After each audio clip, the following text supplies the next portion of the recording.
Yes, guys, you know what time it is. It's your boy David at the Irish Hotspur, Ireland's #1 Spurs fan, bringing you another Irish Hotspur view with Jack Kineke, Bob Spur, and we've drafted in Kieran today instead of Danny because Danny is busy with the missus, which is fully understandable.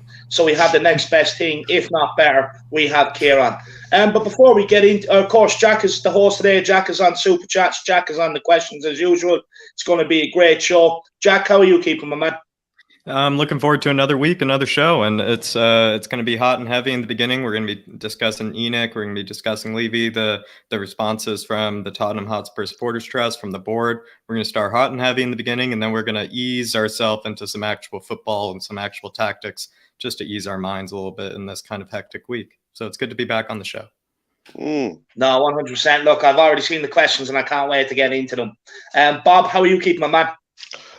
Absolutely, yeah.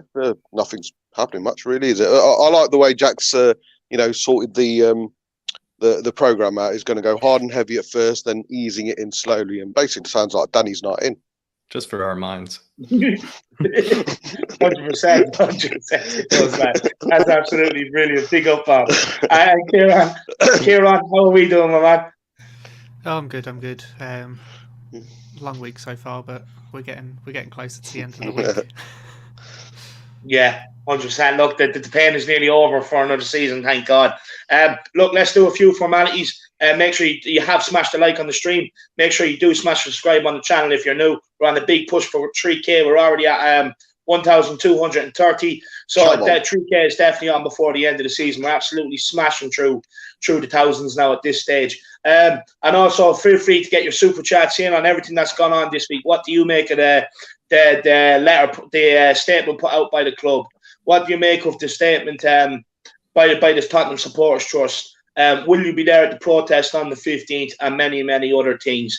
Look, let's welcome a few people before we do dive into the questions. We have ATM Nerd. Big up yourself. He says the board disgraces the full board 100%. Screw in the Chona. These protests are coming regardless, 100%, my man. I fully agree. Chris, that's not called, that so-called apology was a farce. They don't care about the club or the supporters. No, they don't. They couldn't give a shit. We know that.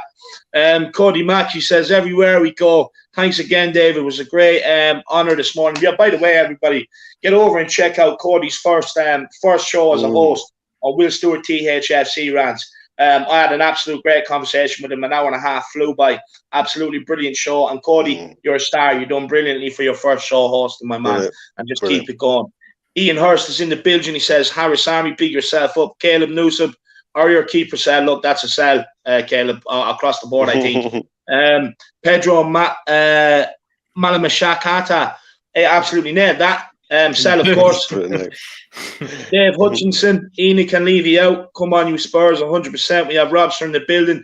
Our statement was pathetic and made me more angry. Seriously, had enough with the ownership. I'm done. Yeah, I think we all feel like that, my man.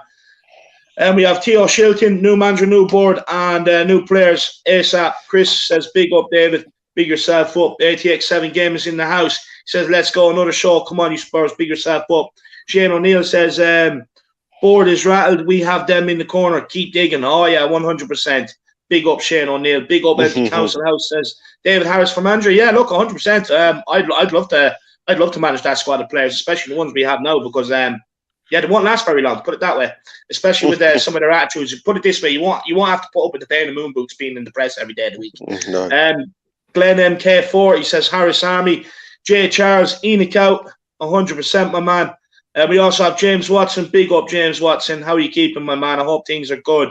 We also have Carlos Blanco. He says, please call Ndombele a fat. See you again.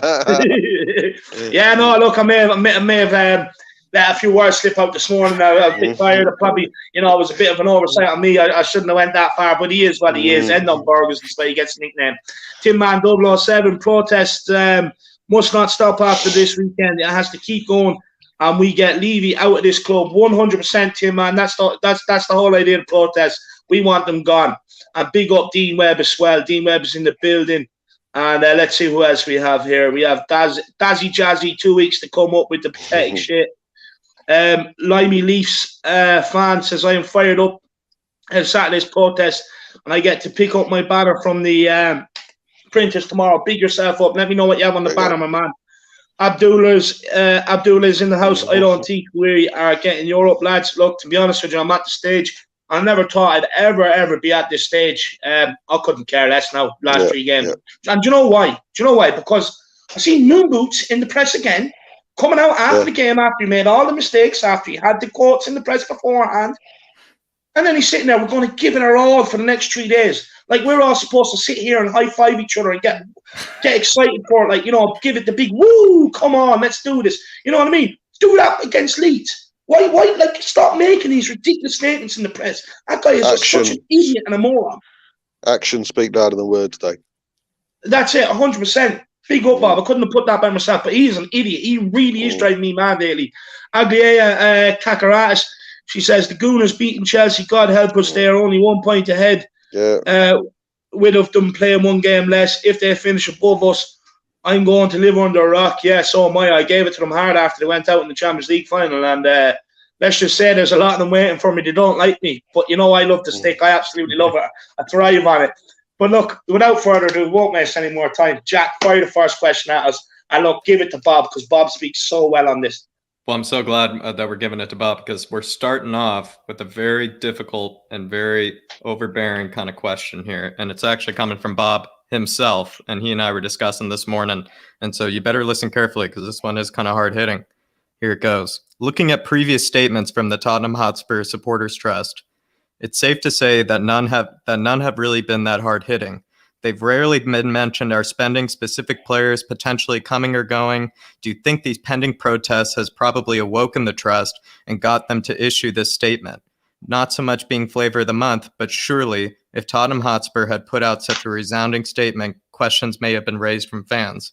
Or in maybe other words, as I had said, whether the protests and the external pressure towards the board has simultaneously made the Tottenham Trust more accountable and representative of the fan base. Is this pressure on the board making the Tottenham Hotspur Supporters Trust more representative of the fan base, more accountable? I'm going to you, Bob. Yeah, I think I said earlier as well that I don't think if these protests weren't pending, there's no way a statement would have come out of ENIC first. I think we've kind of made them come out and put a statement out and put an apology out, and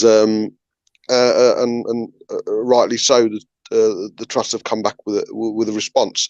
I was playing devil's advocate, and yeah, as great and as on point the trust's statement is, it was a bit. It's hands down the best statement, and Ben agreed with it from We Are Tottenham. It's the hands down the best statement they've ever put out.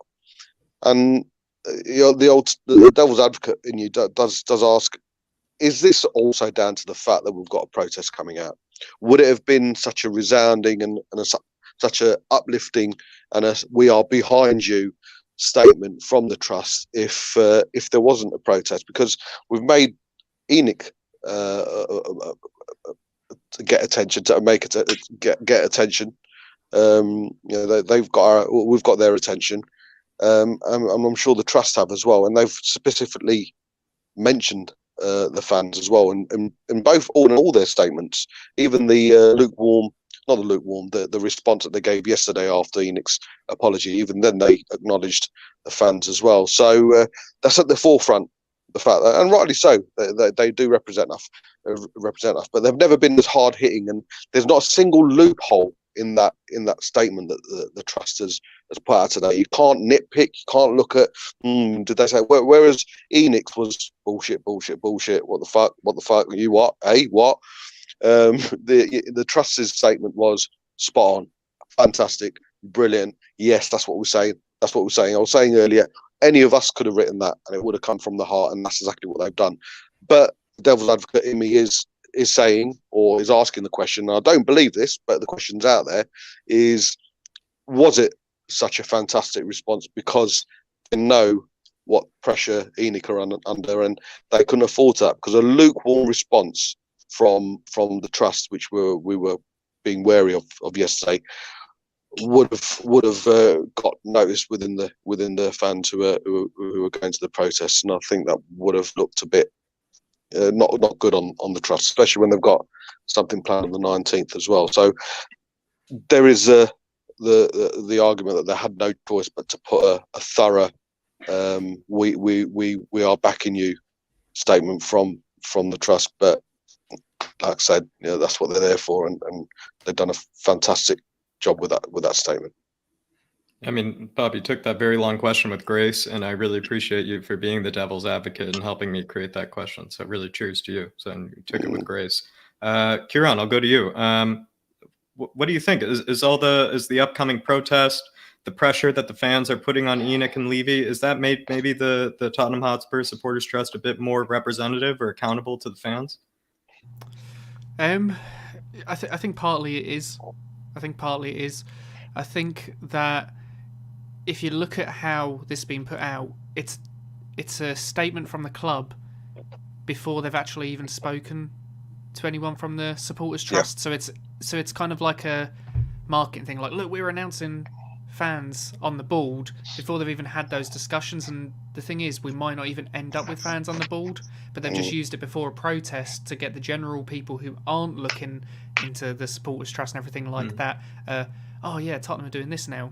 Oh, it's much better.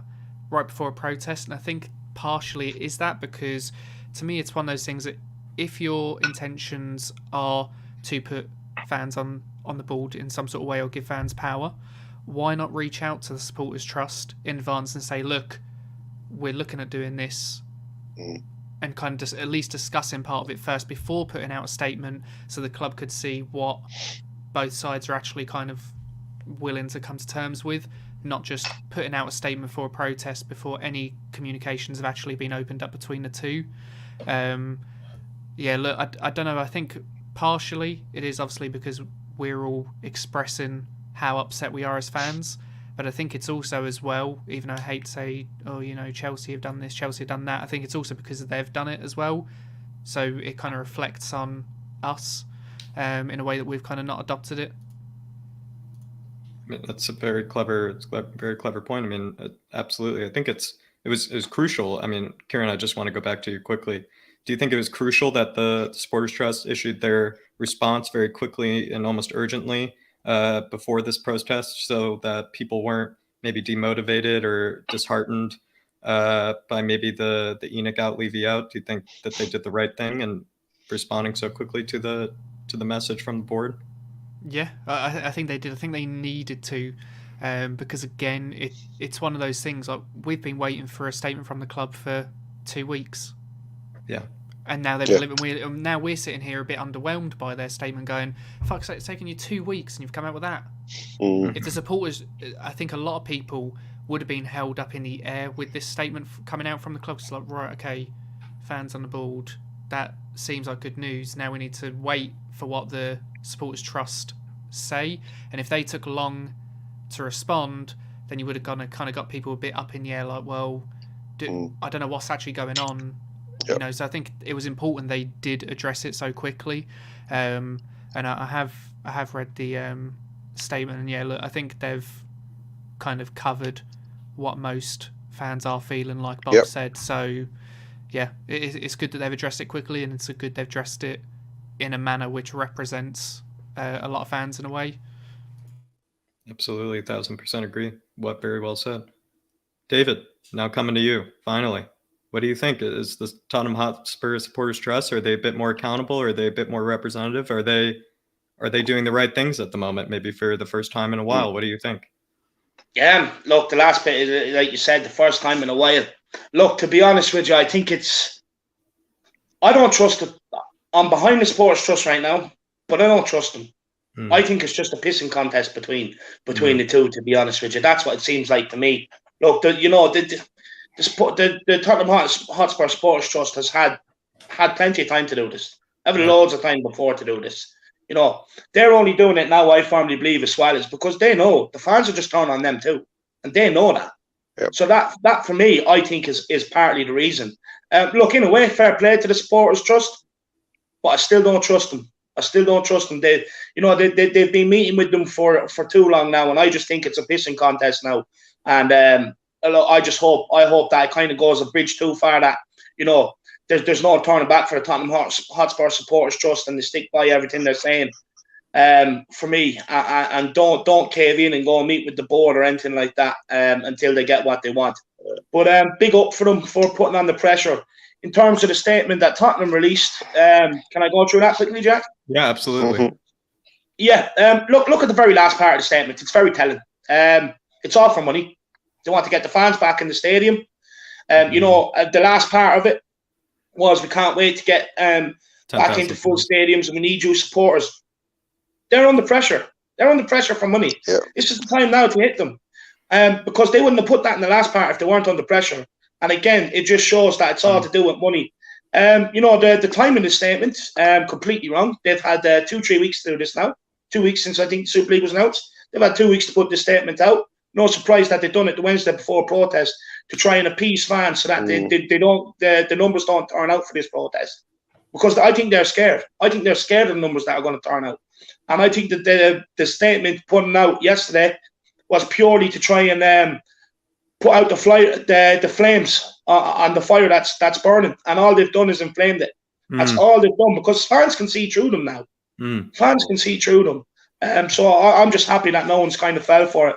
In terms of board representation, look, I get it. You're not going to be able to do anything. Let's face it. You're just going to be sitting there listening. But at least we could have someone there we trust, a man on the inside that we know is not going to turn. We know that he's just going to come out and tell the truth. Like, look, this is the position. I'm not allowed to do anything. For me, I want Ben and Sim from We're Tottenham TV to run. I think it'd be absolutely brilliant. I think we all need to get behind them, because, look, I get the arguments of saying, look, don't do it. It's a token gesture. It is a token gesture. Don't get me wrong. But if it's going to happen anyway, I would still have someone in that position that I know I can trust, rather than just not give a shit about and send someone in that, is not going to come out and tell the truth. To be honest with you, I think it's probably going to be a long lost relative of somebody from the board that's going to end up getting the position, keeping it in the family, so to speak. That's just my opinion on it. But no, it's an absolute disgrace. It's an absolute disgrace that they came out with that. Again, try to target the fans, and then you see stupid things this week, like, giving out 25% off mattresses with a code, and all this sort of stupid shit to try and keep fans happy. Free hot meal at the stadium now. Yeah, pre-match meal. 60 quid. You're paying double than any other team in the league. So if you went and watched another team this weekend for 30 quid, you can actually bring your missus with you and bring her out for a glass of wine and a meal after. This is the thing. Just do not fall for the tricks. These guys are very, very clever. They know what they're doing. They couldn't give a rat's arse about us. We've seen that, and don't fall for it. And Jack, I love your cap. always for this. And I've been wearing it more around Brooklyn, and believe me, I now actually look a lot cooler because I need to. And we're still gonna stay on the board, and we're actually gonna move towards the board statements here. And we're gonna kind of pick apart maybe a couple of the quotes that they made from that statement, and I'm gonna ask you guys some questions on those kind of quotes. So one of the statements that they made was in regard to the European Super League and in the regards to them joining it. And here's the quote here. "We should have challenged and reconsidered the annual access system. We wholeheartedly regret that we involved the club and that the legal process itself meant we were unable to consult our fans early on. We apologize unreservedly."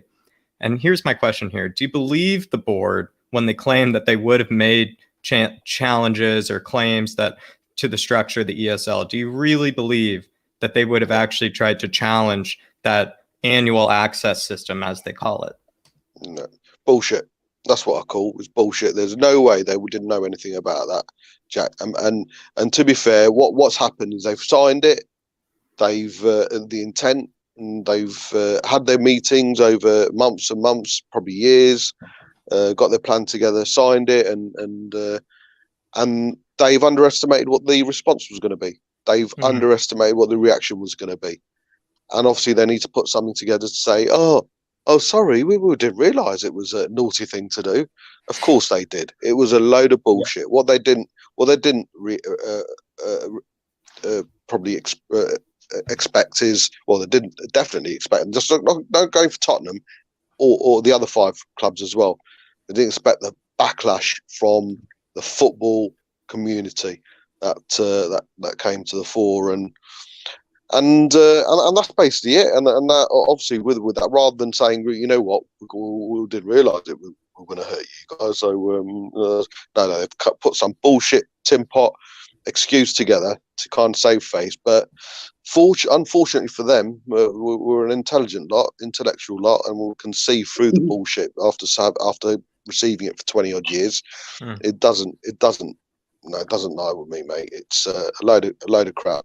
And like I say, they got found out. They didn't expect it, and so they've had to come up with some piss poor excuse to justify it. So no, 100%. Bullshit. I call it bullshit.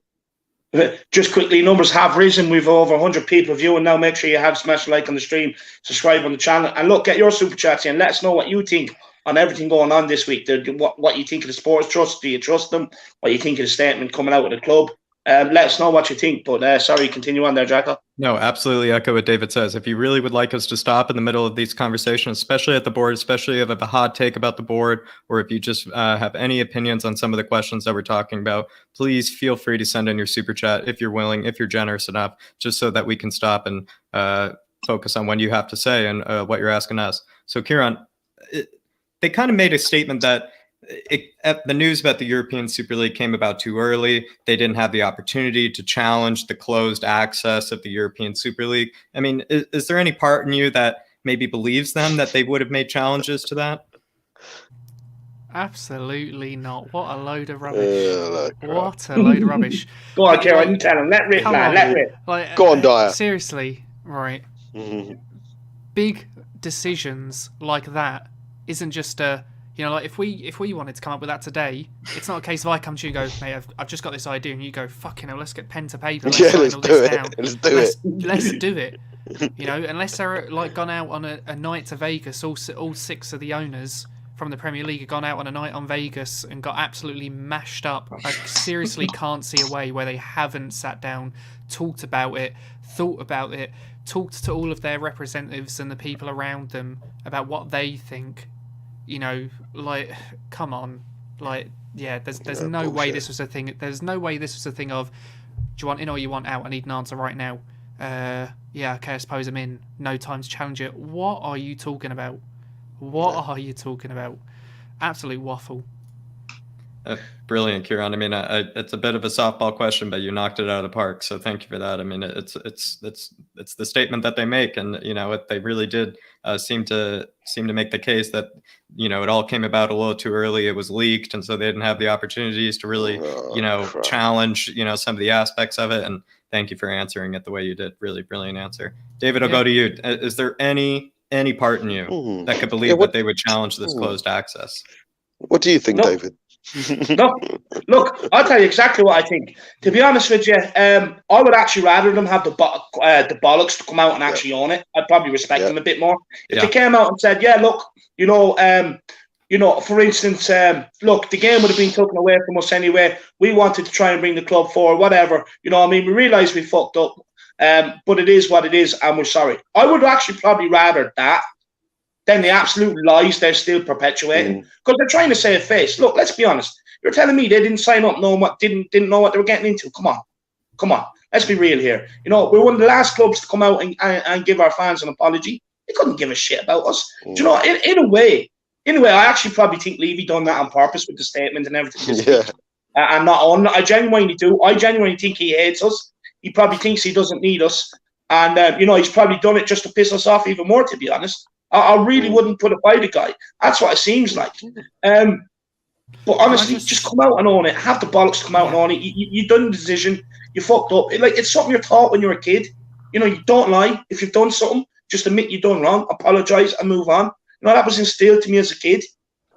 And I'm looking at a grown man who can't do that. You know, just stop lying to us. You're making it worse for yourselves. I don't think you realise this either, but he's making it worse for himself. When they signed up for it, they knew exactly what they were getting into. They knew exactly when it was going to be announced. I don't believe this bullshit that they were caught off guard when it was announced. This, that, and other.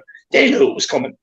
100% they knew it was coming. The thing is, they tried to piggyback off the back of the pandemic to not only make themselves richer, but to cover.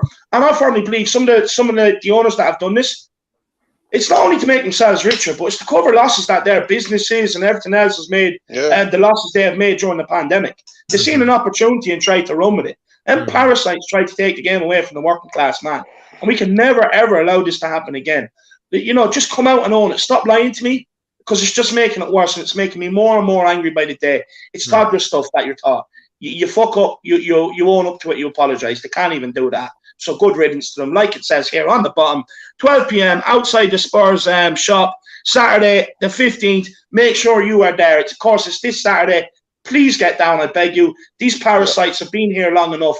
They tried to take the game away from us. They're putting out statements to try and take the protest away from us. And they're just killing this club slowly. And we're killing the club. They're killing every single one of us fans around the world slowly by the day as well. So get them parasites out and get down on the 15th. I've already said this. If bobspur, my man bobspur, can make it down, anybody else can make it down.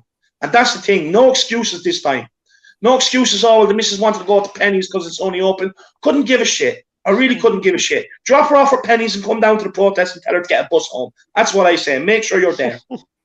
And just to touch on that, make sure you don't go in the shop and buy anything either, because that's essentially all you're doing by doing that is literally mocking the whole reason you are there. Yeah. You know what I mean? It just, yeah. If I see anybody else down there with a guitar and a piano trying to be the next Elton John, please kick them away from the stadium. I beg you. I beg you. It's an absolute joke. I couldn't believe it though, Bob and Jack and Kieran. There's people down there that seen the protest and were like, Sky Sports would be there. Let's go down with our guitars. Let's see if we can go viral. That was their plan. Make no mistake about it. Yeah. It's so Spursy. I'm expecting someone to come down with a trombone and a triangle tomorrow to join them, or on Saturday to join them. I'm not messing. You know what I mean? And then, and then you see your man sitting there playing "Come Dine with Me," having his food. Seriously, you know what I mean? Just if you're not going to protest, just fuck off. That's my message. Because honestly, Tottenham don't need you. This is the time now where we need all fans to unite and come together and just say enough is enough. I'm sick of watching, Leicester be promoted from League 2 and win the Premier League ahead of us. I'm sick watching City lift trophies, Arsenal lift trophies, United lift trophies, Chelsea lift trophies. When are we as Spurs fans going to have our day of lifting a trophy and sitting there jacking off to Harry Kane lifting a trophy? That's what I want. You know what I mean? That's what I want. And I'm sick of it. We need change and we need it now. Saturday is the time to get the movement going. I know a lot of people are going to say protests aren't going to do nothing, but you have to start somewhere. This club are already running scared. The whole bulk of the statement they sent out, you read the last part, it tells you everything. They want the money. They want the fans' money. Do not give it to them. They're already under enough pressure as is. And just final thing on the statement as well. Sorry, mate. No, walk away. It makes you wonder. So it's a multi-billion-pound owner, multi-million-pound club. Statements aren't written out and then said, right, let's print this. It's given to someone else. It's given to the media, head of media, whatever. It's read. It's proofread. It's then given out to other people who read it. Proofread. Right. Yep. Fine. Someone's actually done that. Someone's actually written out the statement, given it to someone else, proofread it, and then sent it out. What the fuck? I mean, what does that say about the mentality, the mindset of the board, and how the finger isn't even near the pulse, never mind on the pulse. For numerous people within that board to read it and think, everything fine. Oh, right, yeah, we've done nothing but support the club for 20 years in not so many words. Success on the pitch is at the forefront of our mindset. Yep, all fine. Let's send it through. Honestly, it just shows even other levels within the board. The media, the media guys and everything, they're all just as fucked up as everyone else. Yeah. No, look, we're an absolute joke. I'm just sick of it, to be honest.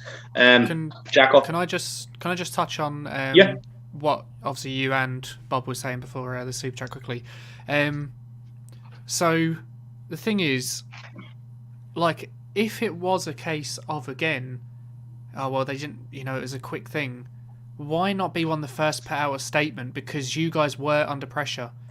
That's a valid, look, we didn't want the club to be left behind. We're a bit this was a short a quick thing. But you know what I mean? We were one of the last clubs to pull out of the ESL in a general. Like one of the last clubs to put out a statement. So, you know, surely we would put out something out sooner. You know, if obviously if this was short notice. Not only that, but like you said, David, I would have preferred if the club came out and look. Realistically, if this went ahead, we're going to be left behind, and this was a good opportunity to make sure that the club financially could continue, and obviously have things like the stadium and buy the biggest players and buy whatever.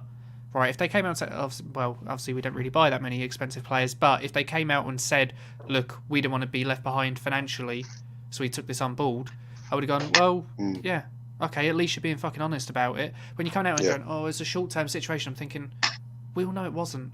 So why the fuck are you lying? Just come forward and say it's about the money. We'll go, you know what? At least you had the balls, at least you had the decency to hold your hands up to your own mistakes and say, look, we're in the fucking wrong. We realise that you guys didn't agree with it. We've stepped out of it, and we are sorry for what we've done. Let's now try and rebuild the bridges that we've burnt. But instead it's like, just, they're not even trying to build. It's like they're just trying to, they're trying to find... It's like they're just taking side steps, hoping there's another bridge that's already built down the way. Insulting our intelligence. Yeah, little worms, snakes, you know, parasites. Every word you can think of to describe them, that's exactly what they are. Carlos Blanco here with the super chat. He says Tottenham Hotspur FC statement doesn't mention on the pitch as a priority. Yeah. Anyone want to take that? Yeah. So basically, the Tottenham Hotspur statement, the ENIC statement, did mention that they look at the pitch as a priority. They've always looked at the success on the pitch as a priority, which again is a load of bullshit. And I think Carlos can't, really believe that they actually managed to put that in the statement and state that so thoroughly that they actually put forward the argument that they've done nothing but look at success on the pitch as a priority, which we all know. The only success they have is charging 60 quid to watch moon boots and both of the counter right back. Exactly. So I think Carlos just can't believe it. I think that's what, is that really? Have I read that right? Is that really what they put? Yeah. Okay. Yes, Carlos. That's what they put, mate. That's what they put. Yeah. No, look, honestly, they're a joke. Please just get them out. I'm not one to resort to violence, but if they don't start listening to people soon, it's going to happen. I'm sorry, it is. Big up Philip Brady, by the way, channel member. How are you keeping, my man? Jodo Stevens in the building. And look who we have here, lads. We have Will Stewart, THFC Rants. Go on, Will. Big yourself up, Sir Will. How are you keeping, my man? And everybody, there's 125 people. Follow Carlos Blanco so and get your super chats in for the panel to discuss and let us know what you think. But Jacko, another question, my man. Yeah, absolutely. Carlos Blanco, thank you for the super chat. We absolutely agree. It is quite perplexing to see that statement by the club there in their statement. I don't know what it was doing there. If they had it go through that many editors, they should have just taken it out because it doesn't make sense. But moving on to the next question, we're looking at another quote here from the Tottenham board statement. And it says here, as a result, we shall be liaising with key stakeholders and establishing a club advisory panel comprised of elected representatives from the different constituencies of our fan base, inclusive and reflective of our fans' diversity. The chair of this panel will be appointed annually as a full non-executive of the club board. We believe this provides for authentic, genuine representation and will assure fans at the heart of the club decision-making, something we greatly welcome. How much power / sway do you anticipate this club advisory panel having, you guys? I can go to anybody wants to take it. Blah, blah, bullshit. That's all it is, mate. That's all it is. They're going to find a way, whoever this independent and non-executive person or fan-based person is going to be, they're going to find a way of it leading back to either Levy or Levy's dog or the neighbour or something or somehow. I find it hard to believe how someone not associated, I'll put it in layman terms, someone not associated with the board whatsoever to come in and have a bit of clout within that board. I find that really hard to believe, unless there's democracy, and we actually vote someone in, i.e. the fans. How they do that, I don't know. Is it an open poll that they do? Is it within the stadium they do it? But they need to do something where the board have no, being executive, being non-executive, I don't want any of that bullshit. Not a single person from that board related to Tottenham Hotspur Football Club should have any input for at least one person, one independent person, to be stood in there and be part of any form of decision making. And certainly, if that independent person is fan based, to represent the fan, i.e., Ben and Sim, we use them as an example, then even better. But it has to be a democracy. It has to be chosen by us, the fans. None of these bullshit executive blah crap bollocks that they're coming out with. It's just, if you're not noticed, it's kind of pissing me off a bit. Yeah, I agree with Bob. I agree with Bob. It's can't be Levy's, nephew. No.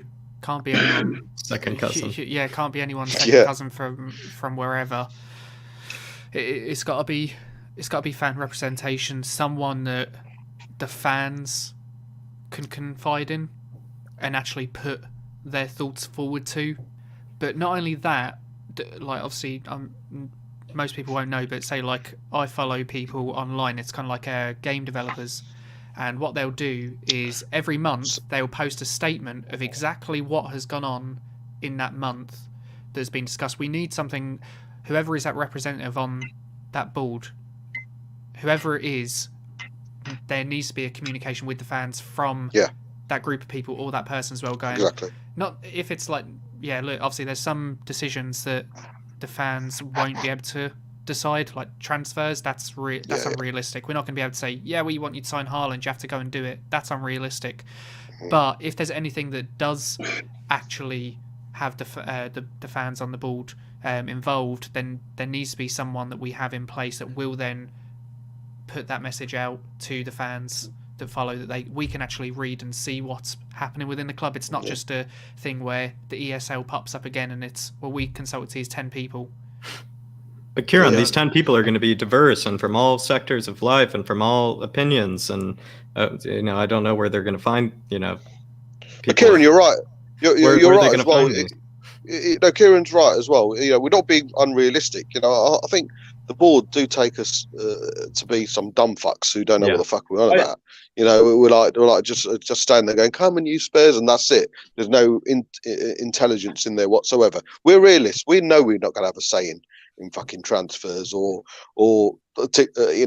anything with regards to, not that much to do with finance. We know that we're realists. We're not going to go in there and say, right, we want Skriniar and Haaland tomorrow. We know that's not possible. But what we want is a dialogue. We want someone there to walk into the boardroom, have a look around, sit in within meetings, have an input, get feedback, and then that person to come back and say, right, guys, i.e. the fans, this is what's happening. This is the direction we're going. This is what's the plan is for the future. And here you go. Give us your thoughts. They get the thoughts. They go back into the boardroom. Well, the general consensus is X, Y, Z, blah, blah, blah, blah, blah. That's all we want. It's fucking dialogue. Bit of communication. We've played a guessing game for 20 years. Yeah. We're playing, and we're not playing guessing game anymore. So Kieran's spot on. We need someone. Don't take us for mugs. Do not take us for mugs, because we're not taking anymore. Even if we free fall, I completely agree with you, Bob. Even if we free fall, it would be nice to know just every month or every whatever accountability that there is, just to know that, we free fell for this reason, or it would just be great. It'd be nice to not guess for why we're capitulating. We'd appreciate the fan representative coming to us and say, you know what, guys, I've signed the board. This is it. And unfortunately, this summer, this January, we're not going to have that much money. We'd take that. You know what? Dave would actually sit there. Kieran, you, me would actually sit there and say, you know what? Fair enough. He's coming from one of our own. We would accept that. That's the thing. You know what you're working with, and that's why you would accept it. Yep. But look, to be honest with you, the only thing you forgot to say there is when you leave that meeting, take a shit on Daniel Levy's Bentley as well. You know what I mean? Just quickly, before I have my say on it there, Sean O'Neill says Harris Army is going to take over. Believe me, guys, get all your mates to join the army, or prepare to lose the battle against us. Big yourself up, Sean. That's the fighting talk I like to see. Everyone We are knows. sure. Everyone knows on YouTube the Harris Army is building and it has the power, Shawnee. Andy Lloyd, spreadsheets before clean sheets. I absolutely love that comment. Yeah. And look, we have a super chat here from Tim Man. Jack, I'll take it away. Yeah, big up Tim Man 007. Thank you so much for the super chat. Really helps a lot. Tim Man 007 says here, these fans label us pathetic. I wonder which one of Levy's relatives or best mates is going to be on the panel. These lot really think we are stupid. I mean, Tim Man, it's exactly what we went on to. You were already ahead of us. Really, they try to make us out for mugs. They try to make us out to think that we can just read some statement and just believe that they're going to change just because it's on paper. We're not that stupid, unfortunately, and we're going to be seeing them on the 15th, loud and proud. Thank you, Tin Man 007, for the super chat. Please send in your other super chats if you want us to stop at any point, or if you like anything that we have to say. Please feel free if you're generous enough. Thank you, Tin Man 007. So we move on to the next question, David. It's backfired though, isn't it, Jack? The statements have backfired big time. Yeah, David said it earlier, right? It only made him matter. It only made a lot more of us matter. Let us know in the chat. Let us know in a super chat. I mean, would you have respected them a little more? Would you have given them a bit more respect, as David had said, if they were just honest that they made a mistake, if they were honest that they didn't listen to the fans, if they just acted without our accordance? I mean, would you have respected them a bit more? Let us know in the chat, please. Just on the fan representation on the board. I just want to say this now. It's very, very crucial that whoever is put forward to it, Spurs fans do the homework on that person. That's what I'm going to say. Because the last thing you want is a long-lost relative or a buddy or a connection to a business firm of the owners. Because all they're going to do is sit there and just, again, put out what the owners want. Look, you already have Ali Golden, Football London and shit for that. You know what I mean? They already do that. We don't need any more of that. For me, it's crucial that, that in a way, I think we should be allowed to elect who we want as fans, put names forward, put them in. For me, look, I've said this before, I'd rather throw my weight behind Ben and Sim. Look, I know they're not going to be able to do anything. They're not really going to be able to affect change. All they're going to be there for is, what's the opinion out there with the fans. That's all they're going to be there for. They're not going to be able to do anything. But I've heard people say, don't fall for it. We don't want anybody, it's only a talking gesture. I agree. But if there's going to be someone there anyway, like I said earlier, I'd much rather have someone that I can trust there than somebody is just going to come out with the same old baloney and parrot what you see putting out by some of the journalists that have connections within the club. So it's important, regardless, that we do take a keen interest in it, whether it's happened. It's going to happen. So when it's happening, whether you agree with it or not, it's crucial that we do take interest into it and do not dismiss it. Because last thing I want is, Daniel Levy's third cousin from fucking wherever coming in, being drafted in, and he's sitting there on the board. You know what I mean? That's the last thing I want. And then we have a super chat here. Yeah, we have super chat here from Matthew Morgan. Big yourself up, Matthew. Thank you for the super chat here. I'm going to ask the panel here on this question here. Do you think one man will win the votes on this board? I think what he means here is, do you think one man will have any sway, the one that we vote in, that club advisory panel? I think that's what he has to do with the non-executive. Yeah, look. Do you think he'll have any votes? Yeah, if you put We Are Tottenham TV forward, just use them as an example, because I think that'd be the general consensus among the fan base, especially of YouTubers anyway. Do you think one man will win? Yeah, look, the thing is, right, you look at the boys' social media, they have reached 77,000 people. Yeah. Me, I have 2,000. Matty Hayes has 6,000. Bobspur, Will Stewart, Tottenham away. Combine them, there's probably 3,000-4,000 there as well. You know what I mean? So there's over 100,000 people there to be reaching for. And, that's not including the people around the club that know the boys. You know what I mean? The fans around the world. So for me, I do think one man can definitely get there enough votes to get in. But look, say if they did go for it, they can't do it on their own. They need the rest of us YouTubers to back them, get the campaign going and get behind them 100%, and use our voices, use our platform, and use our army. That they're not going to be able to do it on their own, but they're certainly going to get a lot of help if they do decide to do it. Yeah, so this is what I was saying. Like, and obviously Bob's saying as well, it's going to be a democracy in a way, and like I said, it's got to be someone can report to everyone, and we can all report to that person, because what can't happen is just one person can't represent millions. One person can't represent millions, and we can see that because we've got one chairman at the club who's supposedly making decisions on behalf of the club. Well, obviously we're not happy. So you know what I mean? There's varying opinions throughout the fan base, and the thing is, you got to try and find what the majority is. So whoever this person is, or these people that are representing us, there needs to be a way that we can communicate. It's not just a thing of they go into a meeting with the board, whatever, and a topic is brought up and a decision is made. Then it needs to be something where it's like, okay, cool, this has been presented. I'm going to go back, relay that to the fans, and we'll see what the general consensus is from our perspective. And we can we can do a vote, whatever, because say if it was this ESL and we could put a vote, they could then go back to the board and go, well, look, we've done a poll with the fans and it's come back that 89% of the people have voted no. And this 89% registers for X hundreds of thousands or millions or whatever it is. It's not just one person then, because there's actual statistics and everything behind it for how many people are voting yes or no to certain changes. It's not just one person coming into me and going, well, I feel this way, because that will achieve nothing. But if there's people to back it up and there's numbers to back what this one person is bringing to the table, then they have to listen. That's brilliantly said, Kieran. Brilliantly said. We got a super chat here from Matthew Collins. He says, "Hi everyone, I'll be attending the protest. Are you guys going? ENIC and Levy out." Big yourself up, Matthew Collins. Thank you so much for the super chat. I know for a fact Bob is going. Bob can probably detail how he's doing it. Unfortunately, I'm here in Brooklyn in the US of A, but I will be on the 15th. I will be going to the New York Spurs bar and be showing my ENIC banner, and I also will be taking a photo in Times Square with a little ENIC out poster. So, I mean, hopefully the millions of people that will walk by me will maybe understand what it means, but I doubt they will in the US, and that's a sad truth. But Bob, what are you doing for the protest? How are you doing I'm going to be there. I'm going to be there nice and early, 10 o'clock with my guitar singing Bhangra songs, going ding, ding, ding, ding. No, I'm not. I'm going to be there for about 11:30, get there early, and basically come over, come and sit with me, stand with me, and obviously I'm going to be shouting loud and proud right from as soon as 12 o'clock hits and everyone's there, and if everyone's willing, we'll start the protest. But obviously it's going to be peaceful. We're not going to go naughty. It's not common knowledge, so I'm sure there's going to be some police presence there. Just behave yourself. Just behave yourself.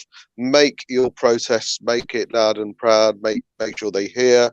But please behave yourself, and whenever possible, try and be safe. But no, I'll be there, mate. I'm aiming to be there for about 11:30. If I'm there earlier, even better. But 100%, I'll be there.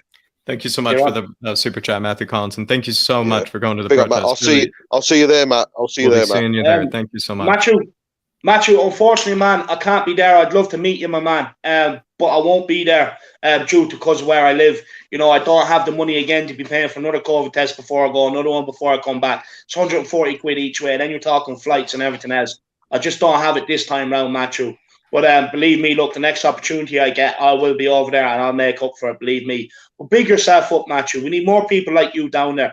And honestly, just why Bob was saying it, I do stress this enough. Please don't have any drunken idiots down there. You know, go down there and realize the cause you're there for. Don't go down there. Don't cause hassle. Don't cause trouble. Nobody needs it. There's going to be women. There's going to be kids there. Nobody needs the trouble. So just please be on your best behaviour. Just quickly, I just want to take this comment. Capital letters. Yeah, he's very angry, very angry. He must be one of the disciples. He says, what you on about with Ali Gold? He speaks the truth just because it's not what you want to hear. First of all, look, I'm not, look, I've said this when I first started my channel, and I'm going to say this again. The reason why my sort of channel and other channels become more and more popular, because we don't have sources in the club. We can say exactly how it is, and we can say exactly how we feel. In terms of doesn't tell lies, one thing I will point out is the homegrown rule to not sign players. You got pulled on that, and you're still believing it. You know, and that's why you're probably not going to protest either. Because it's simple. If we didn't loan out the players we did, you know what I mean, the homegrown rule wouldn't be an issue. We created that issue. What do you not understand? So what I advise you to do is probably wake up a little first before you come in with your little capital letters trying to be one of the disciples, okay? The problem is this fan gold thinks Ali Gold is the board member at some stage. I firmly believe that. Sometimes I have people coming, but Ali Gold said. Look, Ali Gold put stuff out there for you to make your own mind up on it. Not to preach like he's Jesus in the Bible. Give it over. Sorry, let's continue. And to be fair, he said that himself. He goes, "I'm not the mouthpiece. You don't have to agree with everything I say. I'll just come across and give my piece, and it's up to you how you want to take it." But there are some people out there who take what he says as gospel, which is again up to them. Yeah, Ali Gold and his disciples. Jacko. Will Stewart, THFC rants here with the super chat. Kick him in the junk, Bob. Please do it. Please click multiple. If you see Enoch and Alivi, please throw the karate kick at them. Whatever it takes. Whatever it takes for them to listen. Thank you so much for the super chat, Will Stewart. Please check out his channel when you can. Yeah. Matthew Collins with the super chat here. Make Bob chairman of Tottenham Hotspur Football Club. See you there, Bob. Big up, Matthew. Really, again, thank you so much for claiming that you're going to go. Thank you so much for making it clear. Thank you so much for inspiring the rest of us for going. Really big up to yourself, Matthew. Yeah. Really big up to yourself. Ireland. Yes, Brian Ireland here. Big up Brian. Well. There it is. Brian Ireland says Ali Gold is a journalist and isn't always right. Standard. I mean, couldn't have said it shortly and better myself, Brian Ireland. Thank you so much for validating what David was saying there. Should we move on? Let's move on to the last one here about the board. All right, this is the last one about the board and the Tottenham Hotspur Supporters Trust. This is a quote that I took from the Tottenham Hotspur Supporters Trust. We're just gonna give our statement or give our opinions on what we make of this statement here. The dogged stance of the trust and the wider supporter base has forced the club to concede the principles that the fans must be represented at board level and to adopt some of our specific suggestions. But announcing this without consultation on detail is not a promising start, and the measures set out in the club's statement do not give fan representatives any real power. It is vital the club advisory panel has the support of the fans, including the trust, if it is to be a credible vehicle for fan representation.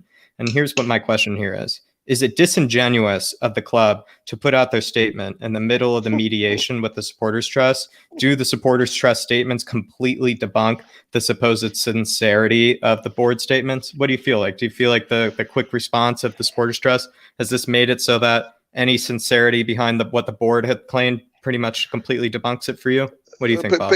Picture the scenario, Jack. So let's get together an ESL. Right, let's do this. Shall we talk to the fans about it? No, fuck them. Okay, sign it. There you go. We've just signed the ESL. Oh, fans aren't happy about it. Yeah. Oh shit. Okay, let's retract. Okay, right. Let's get into a meeting. Right, I'll tell you what we do. Let's decide we're going to put a fan representative on the board. Shall we talk to the fans about it? No, fuck them. Right, and there you go. They've done it twice. They've made a mistake twice. Who the fuck do they think they are? They've decided for the fans twice now.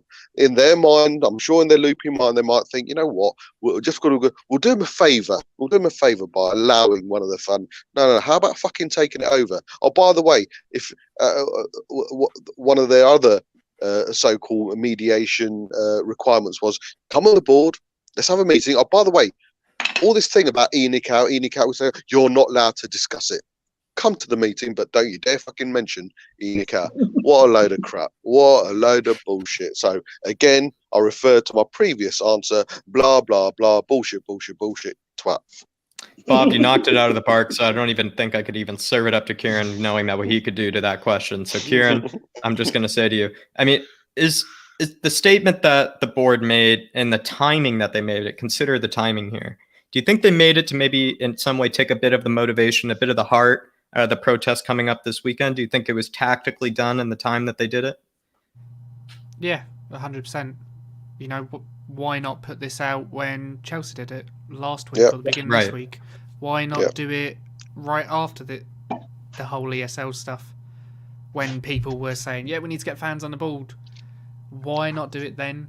You know, it's a thing of, I think now there is a little bit of pressure on the board, especially with so many people online. I've seen so many people, like, obviously there are still people that are sitting going Levy and Enoch and whatever. Yeah. But the general consensus of things that I see on my timeline, especially on my Tottenham account, is literally just half the tweets are just Enoch out, Levy out. You know what I mean? It's almost intoxicating. Yeah, so much. It's genuinely, if I tried not to see it, I still would. That's Right. how many people are Well now said. tweeting, about it, So I think it is a thing of like, we don't really have any choice but to try and do something to calm them down. Especially then they put the £60 match tickets out. It's kind of like, shit. Hang a second, they didn't. We really are They, muggy fan base. yeah, they didn't really accept that greatly either. What can we do now? And I think it's like, do we say, hang a second, yeah, well look, we're reducing the price of all these tickets and doing X, Y, Z. No, let's make a statement about bringing fans on the board without actually having a conversation with the supporters trust or anyone beforehand. Oh, they're getting a free sandwich though, aren't they? They're getting a free sandwich. Yeah, Pretty look, much call me so. buddy smugglers and go for a dive in the pool as well. Why not? You know what I mean? But you know what? It's a free sandwich, just cost them nothing, right? And they're still charging us fucking 60 quid. Hang a minute, Yeah. I should be getting a free sandwich. It's not a free much. sandwich. Yeah. It's not free. I should be getting a free dinner as well. Yeah. Match tickets that price compared to everyone else. fucking Like, full- why are our tickets so much more expensive than all these other Fuck- clubs? Fucking full body massage for that price. With a happy ending. A goal in the last minute. Yeah. Lovely. just on what Kieran was saying though, lads. Like, this is the thing. Tottenham could have been the first club to come out and kind of like I firmly believe they probably had that window of opportunity to be the first club to come out and say, look, we fucked up. Let's get fan representation on the board. And I think a lot of people would have went for it at that time, and they wouldn't have these protests they're having now. Yep. So it's their own fault. It's their own fault. They didn't want to quash it. They didn't want to quell it. So this is the reaction of it. These rich owners, they got too complacent. They took us fans for granted. They didn't realise. I genuinely don't think they expected us to rise up in numbers the way football fans have. I genuinely think they believed they could have just done it. And fans wouldn't have, like, you would have had a minority of fans kick up a fuss, but fuck them. That was their attitude. I don't think they're expecting to happen the way it has happened. But we do have a super chat here from Russian Bear. He says, "Great show, lads. Come on, you Spurs. Big up, Russian Bear. Absolutely love it. Everyone else, feel free to get in your super chats. I'm really enjoying this show so far. I'm sure you guys are too. So why not get your super chats in, show your appreciation with questions for Bob, with questions for Kieran, myself, or why not even throw in a question for Jack? Let's put Jack on the ropes. So big yourselves up for all the super chats so far. You really don't know how much it means to the YouTubers out here.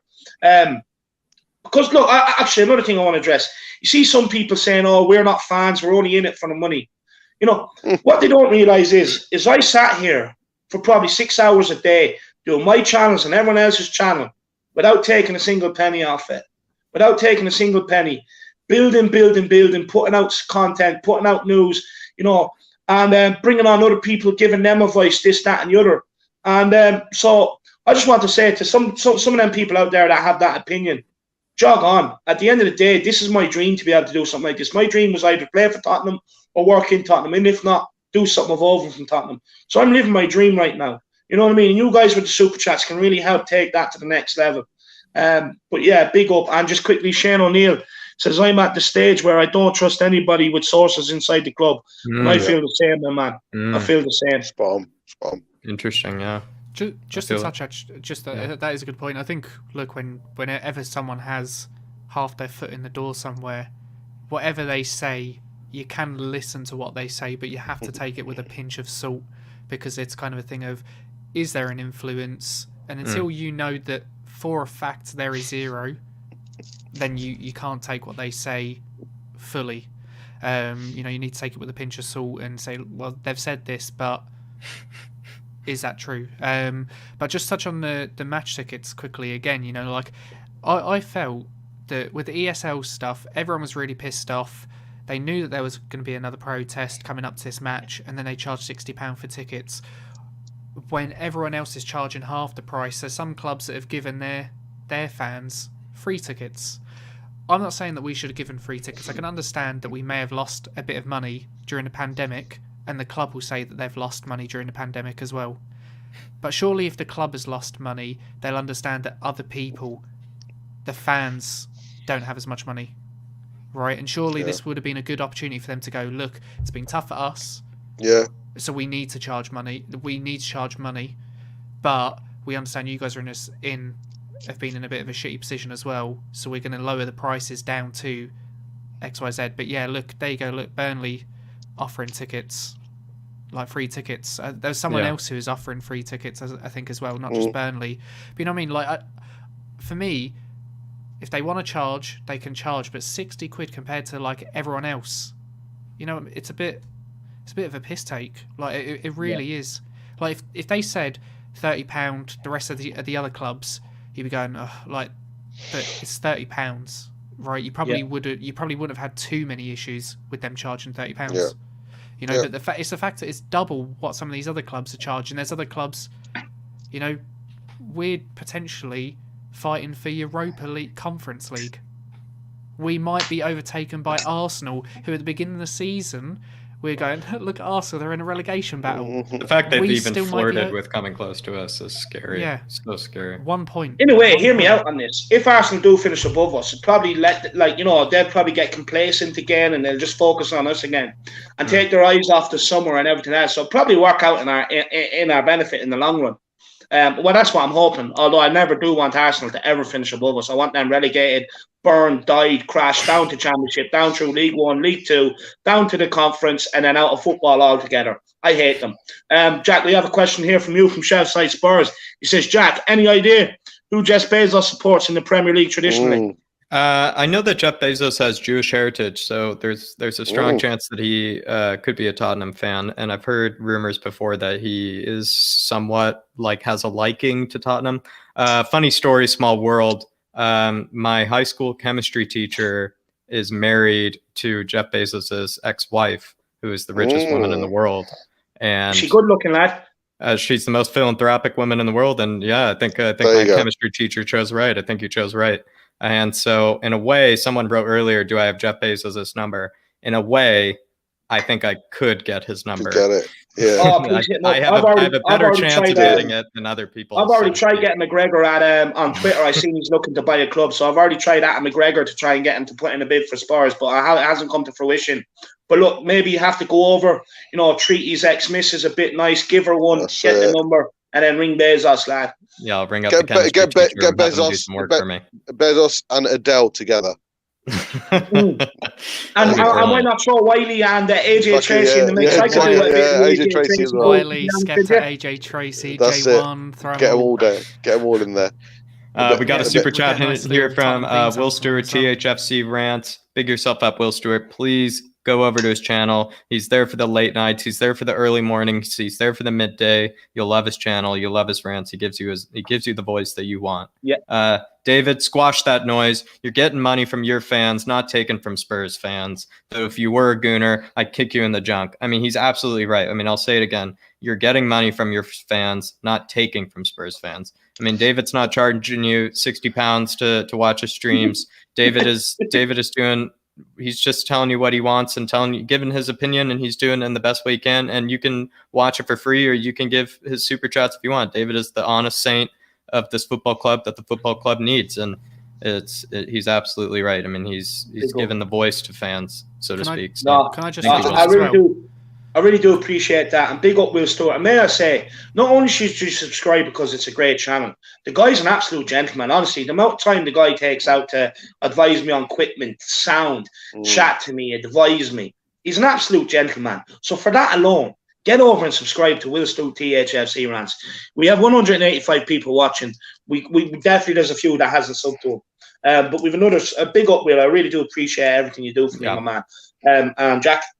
Yeah, we have another super chat here from Daniel Smith. Big yourself up, Daniel Smith. We need a huge turnout, lads, Saturday. Hashtag Enoch out. Daniel Smith, big yourself up for that, because really I appreciate you bringing the message here, bringing the voice out. It's really, really, really quite thoughtful of you to bring your super chat and make the Enoch out, make it popular. I really appreciate it. And thank you for donating here to the Irish Hotspur. We really appreciate it. Just one thing on Will Stewart.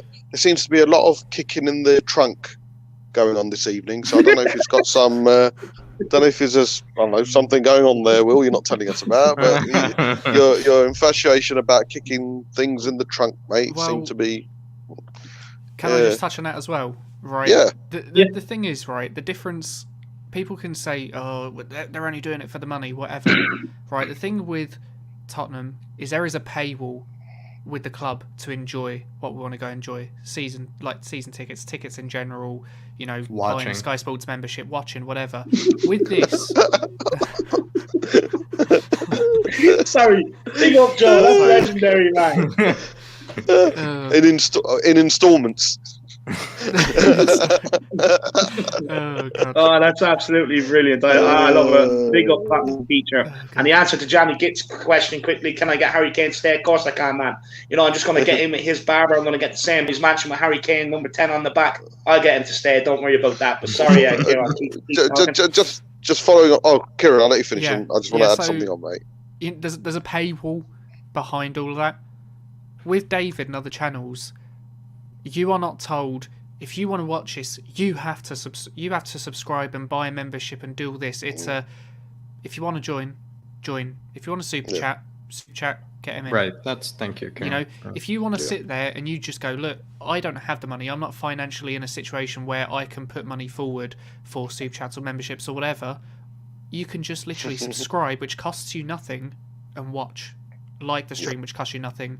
It doesn't actually cost you nothing if you enjoy it. You don't have to feel pressured to do any of it, and you're not forced to. So, say that people are in it for the money is false. People put forward their money because they want to and they appreciate what they are getting from the people who are providing it. Kieran, thank you so much. You absolutely so well said. That's exactly what I was trying to say.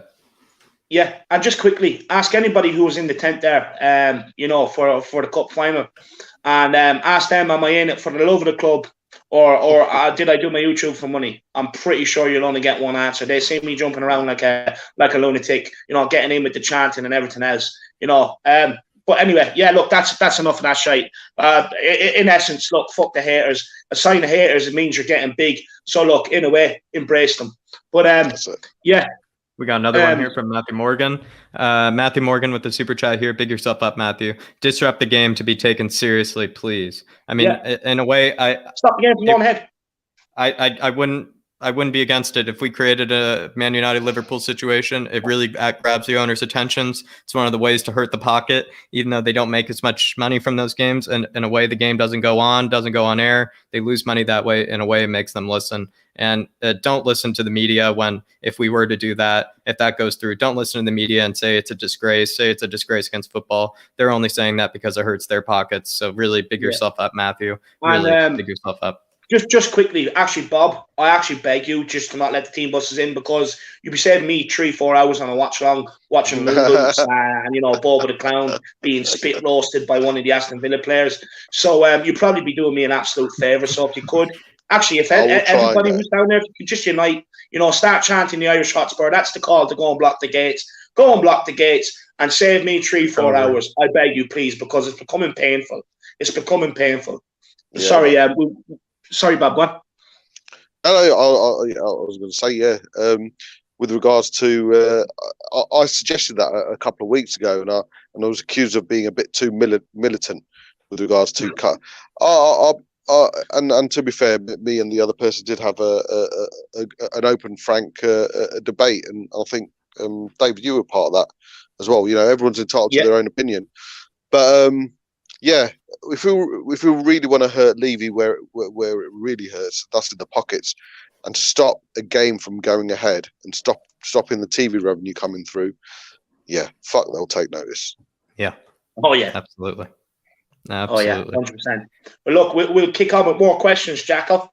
Let's absolutely kick on. So, unfortunately, lads, I mean, unless we have any more statements on regards to the supporters' trust statements, in regard to the board statements, wanted to end it there. I think it's good timing that we ended it there. So we're going to be moving on to a bit more lighter news, just talking about football, talking about tactics, all hypotheticals, but really I think they're going to be interesting questions. So please send in your super chats if you want me to go back to any of the Levy or Tottenham Hotspur supporters trust stuff. So please.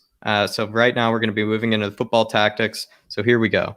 Do you think Spurs could have been better this season if they had trained in a different formation other than the 4-2-3-1? I kind of brought this up just because it seemed like we always stuck to some iteration of the 4-2-3-1. We only did the 3 in the back just because some other team did it, and it was just for tactical reasons that we needed to do that. So do you think that we could have been better this season if we had been a bit more, let's say, tactically flexible in our formations and maybe did something other than the 4-2-3-1? Yeah, can I answer that? Yeah, no, you go for it, mate. Yeah. Oh, I want to be the kid in the class putting his hand up. Pick me. Me. First of all, before we do, just a quick super chat here. Yeah, absolutely. We got a super chat here from James Watson. Great show, lads. James. Come on, you Spurs. No, thank you, James Watson. Please. I mean, thank you guys. I mean, everybody's just complimenting us in the super chats. Everybody's just saying, go to the protest. I mean, it's really brilliant. You guys are doing very selfless super chats. And so I really appreciate it. Big yourselves up, everybody in the chat. Really, thank you for the support. We couldn't thank you Jack. You're the superstar, man. You're the superstar. But really, You're guys, even taking the hat, man. You're even taking the hat, man. You're the superstar now. Honestly. But no, look, on that question, look, for me, I actually genuinely believe with the group of players we have, you know, you can play the 4-2-3-1. It's going to work for a month. Then they get bored. They stop running. You know what I mean? So you have to. It's like minding a child. You have to constantly come up with different things to keep them occupied. So then, you know, we have to go to a 4-3-3. We have to play a 5-3-2, whatever it is. I firmly believe that's what you need with this core group, with this group of players we have right now, because they just get bored, they start running, they cry. You know, even training methods, you have to constantly mix it up with these guys. They're babies. You know, you have to give them a cricket bat and a ball to keep them happy at times. We've seen that. You know what I mean? It's an absolute joke. But for me, do I think we would have been any better?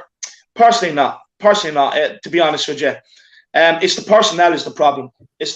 Look, no manager can succeed in any sort of what way they want to play, in any formation, in any sort of brand of football, unless they have the quality players there. When you don't have players that can pass a ball, control a ball, which ultimately means you can't keep possession, that's why we keep sitting back. No matter what formation you play, it's going to be the same. I do get what you mean. Like if you were to play the 3 centre-backs and allow your 2 wing-backs to fly up the field, you know, create overlaps and stuff like that. Honestly, you look at our right-hand side, we have our ear. You know what I mean? Sometimes I think he thinks he's looking at rugby posts and he puts it over the bar. And I'm pretty sure if I was in the stadium, I'd see him running back celebrating. You know, that's 2 points. What a conversion. He's an idiot, right? Then you have that other clown, same nationality as me, which kills me. You know, I was watching Stephen Carr, Robbie Keane, you know, even the Ginger Pellet, Gary Doherty, representing the Irish flag at Tottenham with pride. Then I have this idiot, Doherty. You know what I mean? He can't do nothing. He can't defend. He can't overlap. Can't pass, can't cross.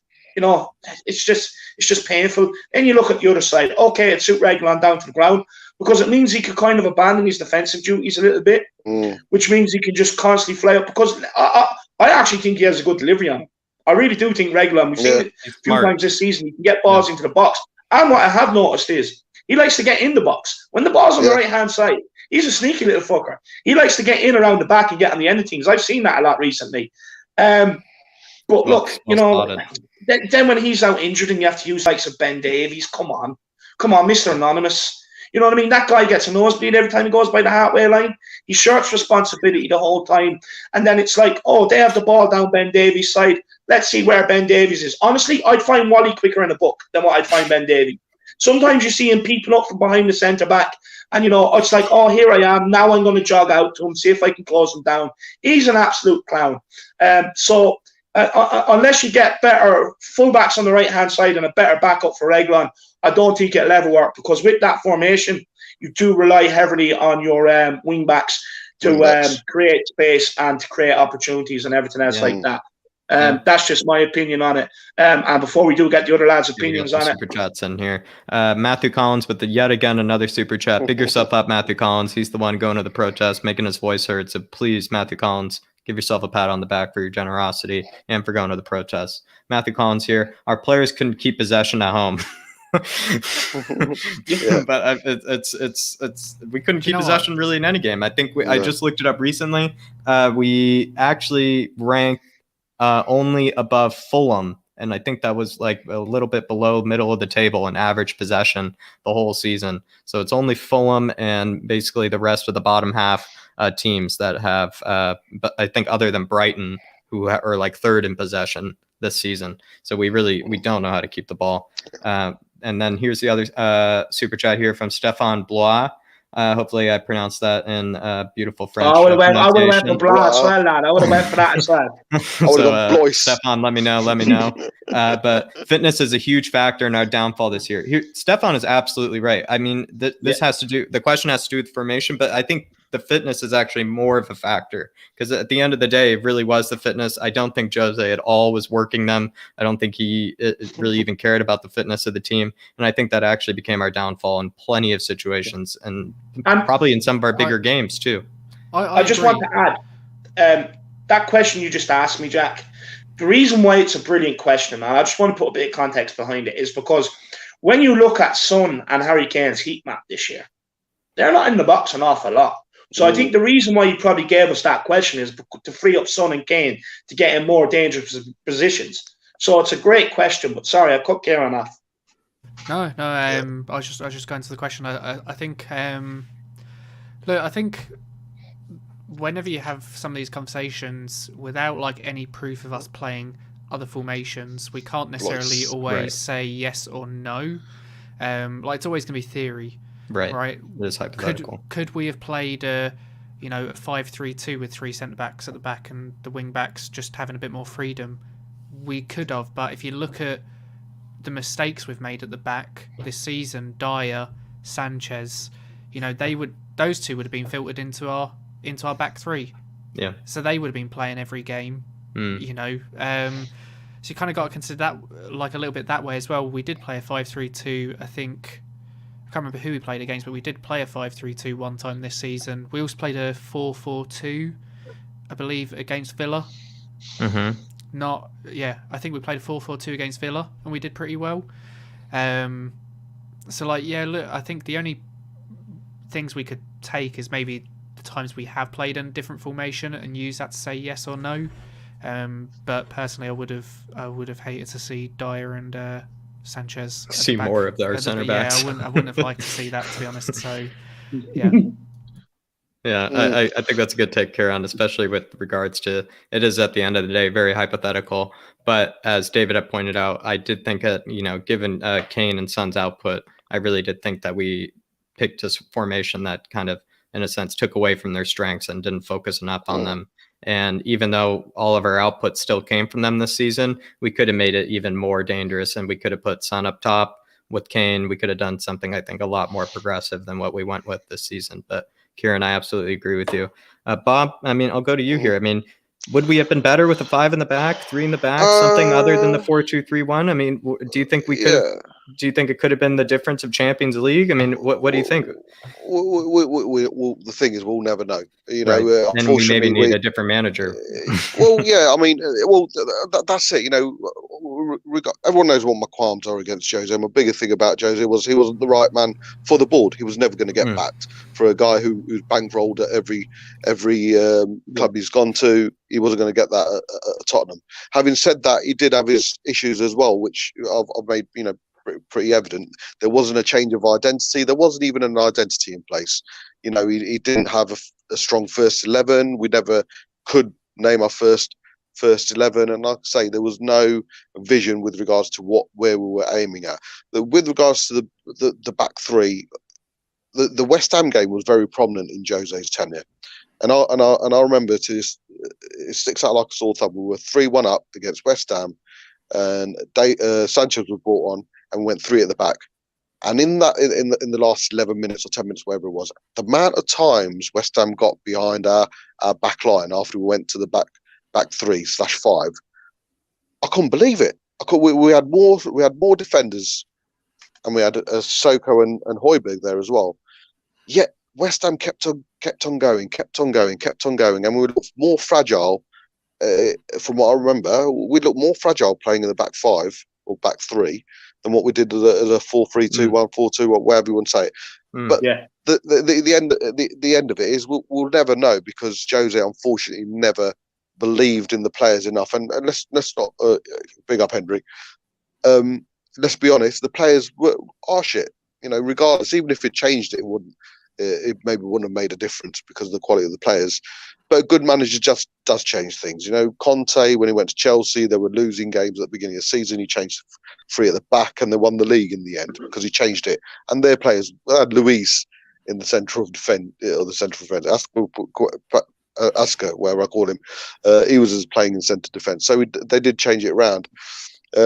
But Jose just stuck with it in hope.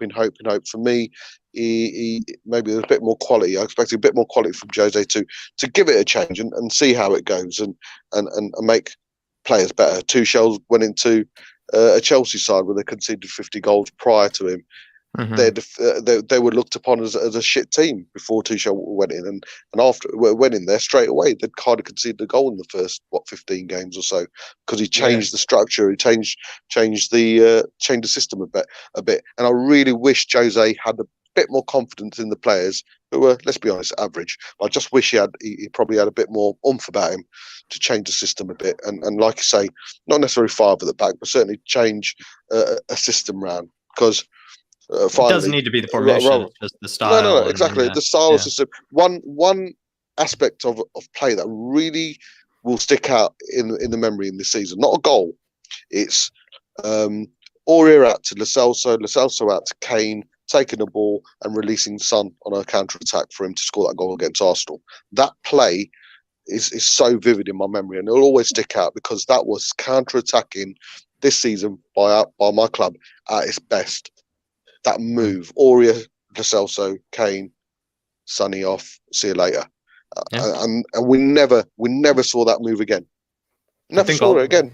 I think all of you guys were right in different ways because I mean David's answer was just that they just need a bit more excitement. They need to be tested. They need to think differently about the game, and that would have helped us a lot. I think Kieran is absolutely right that at the end of the day it is just a hypothetical. And who's to know, even in the games that we did win with a different formation, who's to know?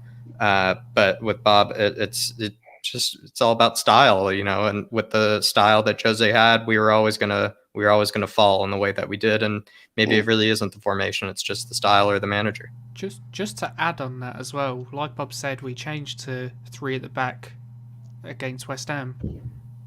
And it just invited more pressure onto us. It did, yeah. But then if you think again, we could have played a 4-4-2.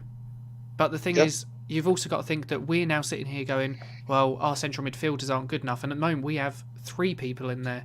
You play a 4-4-2, you've only got 2. So, you know what I mean? Like, hypothetically, we could have played a different formation, could have worked. Yeah. But whatever way you look at it, you take away from somewhere else. I think a lot of teams play 4-2-3-1 at the moment is because it's kind of gives you a bit of balance. Neutral. It's kind of neutral, I think that's why a lot of teams do play it. And I think that's probably why we played it as well. And I think if we did change it up and played something else, we probably would have taken away. If we play 5-3-2, yes, our wing backs could have maybe gone forward more, but I think we would have invited more pressure and we would have just seen Kane drop even deeper than he is. He would have been playing as a central midfielder. Probably most of the season. I think of the one up front on his own, like Kane, like you say, the 4-3, 4-5-1, whatever. There's no way he would have got the assists he got this season. If he was playing that lone target man. The fact he had the two speed meisters, certainly early on the season in Bergwijn and Sonny going either side of him, it allowed him to come a bit deep. But no, it worked, mate. We can't sit here and say it didn't work. Earlier on in the season, it did work. We were top of the league. We were, we spent behind Man City. I think we were the top of the league for the longest time. We were the second best team at the top of the league this season. So, but that's okay because Dyer can just not perform for a few weeks. Exactly. And, I think the criticism is harsh. That's all right. Being top of the league doesn't matter. Everyone needs a downtime. Everyone can just relax a little. This is the problem with this club. It's just sickening. Look, this season we have played a few different ways. We played 4-2-3-1. We played 4-3-3. We played 5-3-2. We've tried different things, and ultimately what that tells me is we just don't have the players with the desire, the passion, the willingness to run about, and that's why we're not winning games. If you have a core group of squad of players with genuine talent, genuine desire, genuine passion, and hungry for success, you can play any formation and it'll work. You just have to have the players that actually want to do the job. Yeah, it's all very well fans being deluded, Dave, isn't it? It's when the players are deluded, mate, and they're going home thinking, I did well today. Yeah. No, look, that Dyer's comments a prime example of what's going on this season. Prime example, and I hate referring back to Moonloots, but he keeps giving me reasons. I couldn't believe it the next day when I seen what I seen from him. Oh, mate. I couldn't believe it. We're going to give it our all for 3 games. Yeah, you should have been doing that all season. You should be doing it for 38 games. Come out and say that. About 38 games. We're going to give it our all for 38 games. Not the last 3 games when nothing mattered. And just quickly, big up at Aglia Kakaratis. David is the Don of the YouTube vloggers. Just love your show, and all your guests are your disciples. Look, I might rival Don Robbie and go with Don Dave as a YouTube channel, just to wind up Arsenal fans even more. But no, honestly, what I do want to know from the panel is, let's know what you think of the guests. Let's know what you think of the panel.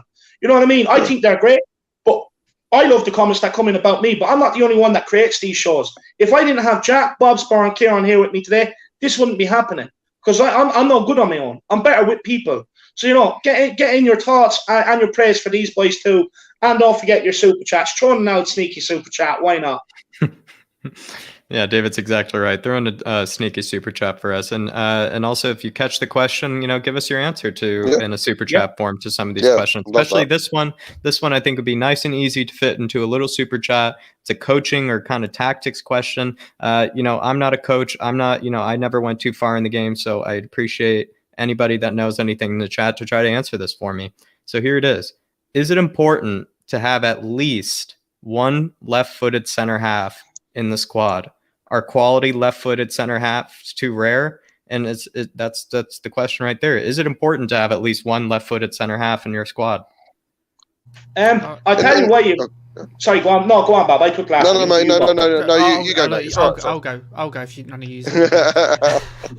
But yeah, Kieran. Personally, I genuinely don't think it's too big an issue. A lot of people that are coming through nowadays, if you're going to play at the Premier League or the top flight nowadays, especially youngsters, you do need to be able to at least use your other foot to a basic level. So I don't think it's key to have a left-footed centre-back, because realistically both centre-backs should at least be able to pass a ball with both feet. That's kind of basics that are being bred into people coming through now.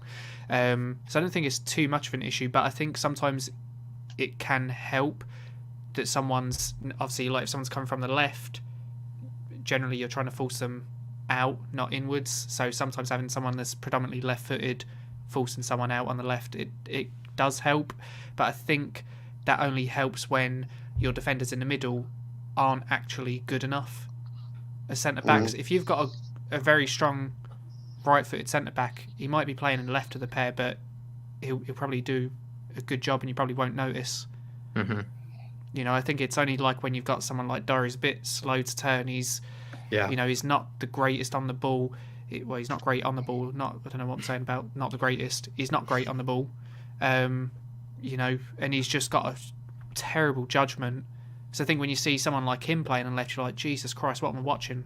But I think if you had someone who is a genuinely high-level centre-back, you wouldn't notice a difference. It wouldn't matter. Yeah. I really echo that answer, and I really agree with it. And it's just the only reason I came about is just because I can't, when Vertonghen left, he was our left-footed center back, and you saw how the play developed, and it's just something that came to mind. But I think, Kieran, I absolutely agree with you.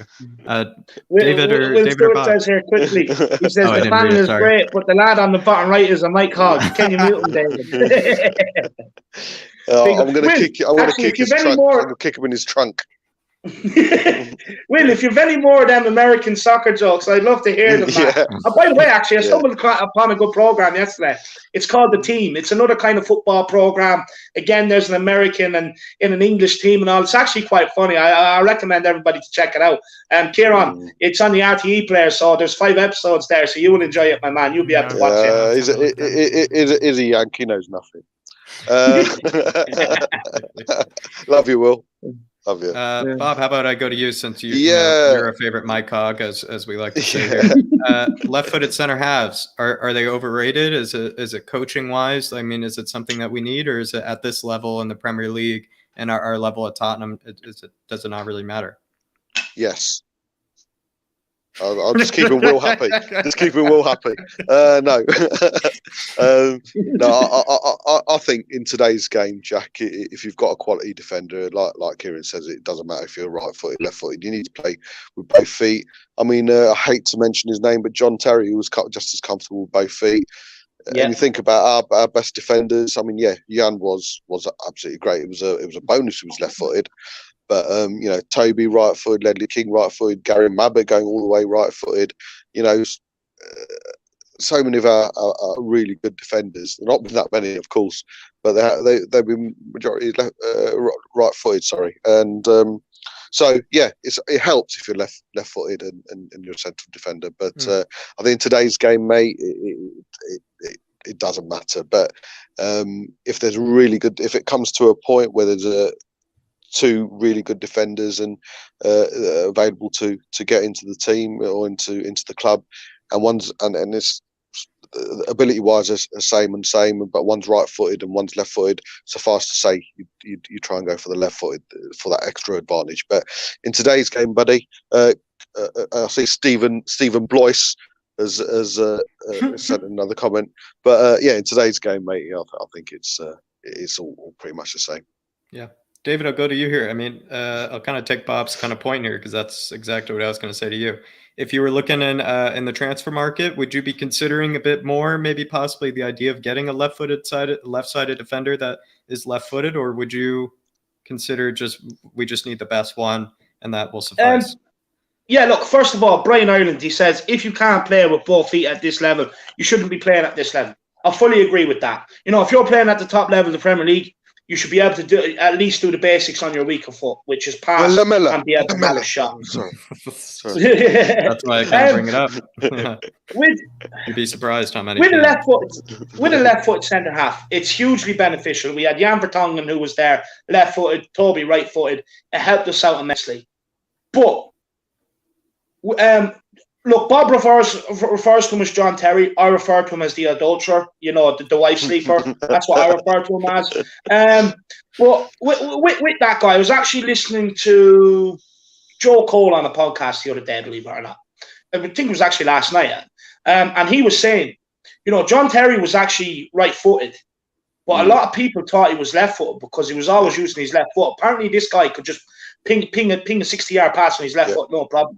I was listening to another player the other day, and he was talking about his time about Aston Villa right now, and he was saying even back when John Terry was playing at Aston Villa, they couldn't believe how good he was on his left foot. They actually thought he was left-footed, but he's not. He's right-footed. So in that way, it doesn't really matter. First and foremost, I think we should be signing a centre back that can defend. That's the plain and simple answer. Is we need to sign a centre back that can actually defend. But if we could get one with a left foot and a passing range on him, it'd be brilliant. Because in the Premier League, teams like to press. If we could have a left footer and a right footer at centre back that can ping passes and are confident on the ball, you can beat the press every single time. You're not relying on the likes of Ndombele to pick up the ball and beat the press.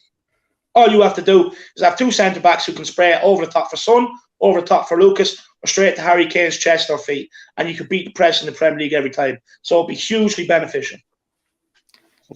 I didn't know that about John Terry or the adulterer. I mean, now, David, I'm going to steal that from you. I'm going to start. Oh, that's a whole different show, mate. That's a whole different show.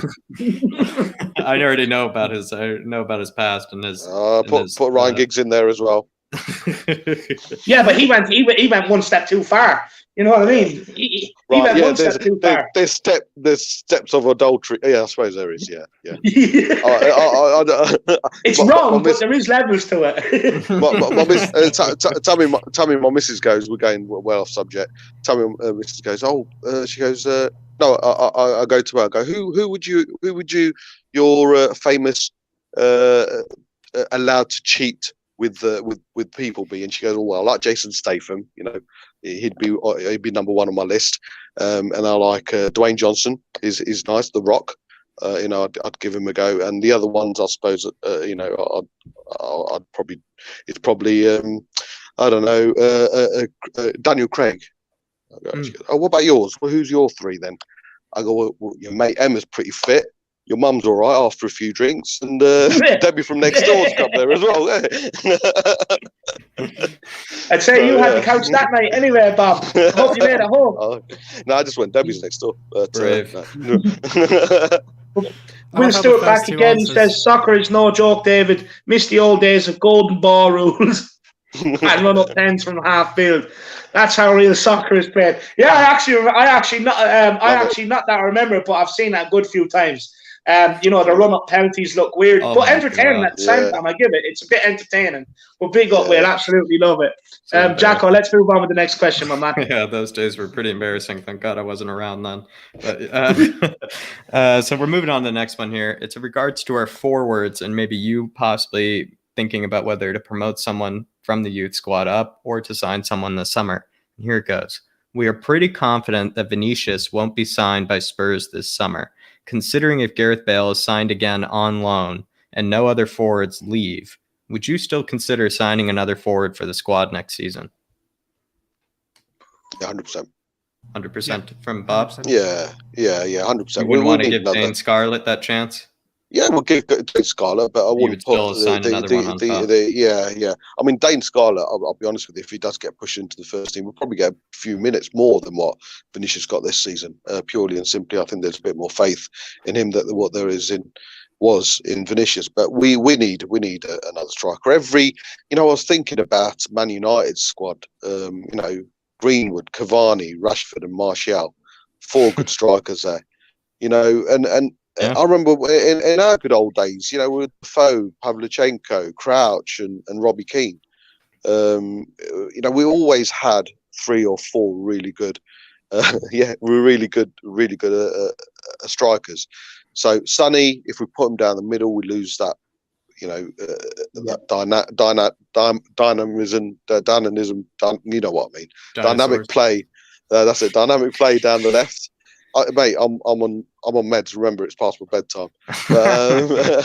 We lose that dynamic play down the left, so we need Sonny out there. So we Kane, Scarlett. Personally, I'd have 2 strikers in. One of a high caliber. I've heard you say that before. Ings. I and Ings, and then I don't know, mate. There's Jovic is out there, but again, I hate to put a downer on it. It's all irrelevant to me. Players and managers are all irrelevant while we've got this shit on the board and the way they're performing. So I hate to sound like a broken record, but to me, all this talk is irrelevant. What's the point? We don't know what our identity is, what manager we're going to get in. There's no point getting a little,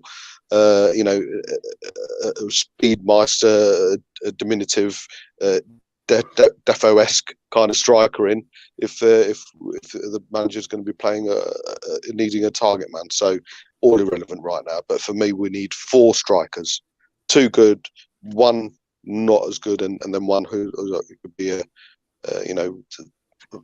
minute filler. Bob, question for you. We've never really seen this lack of strikers at the club. Me growing up, you had Robbie Keane, Maido, Canute, you had Defoe, then you had Pavlyuchenko, you had Berbatov, you had Darren Bent, Peter Crouch. We always had 3 or 4 strikers at Tottenham, but 3 or 4 strikers who knew what the net was. Yeah, we have it. But I think the biggest thing is, mate, is Harry Kane. If you're a striker that's coming in, Vinicius has come in, and every time he's played for us, he's done really well. There will be other teams out there who've looked at Vinicius and said, he'll do a job for us. Let's go for him.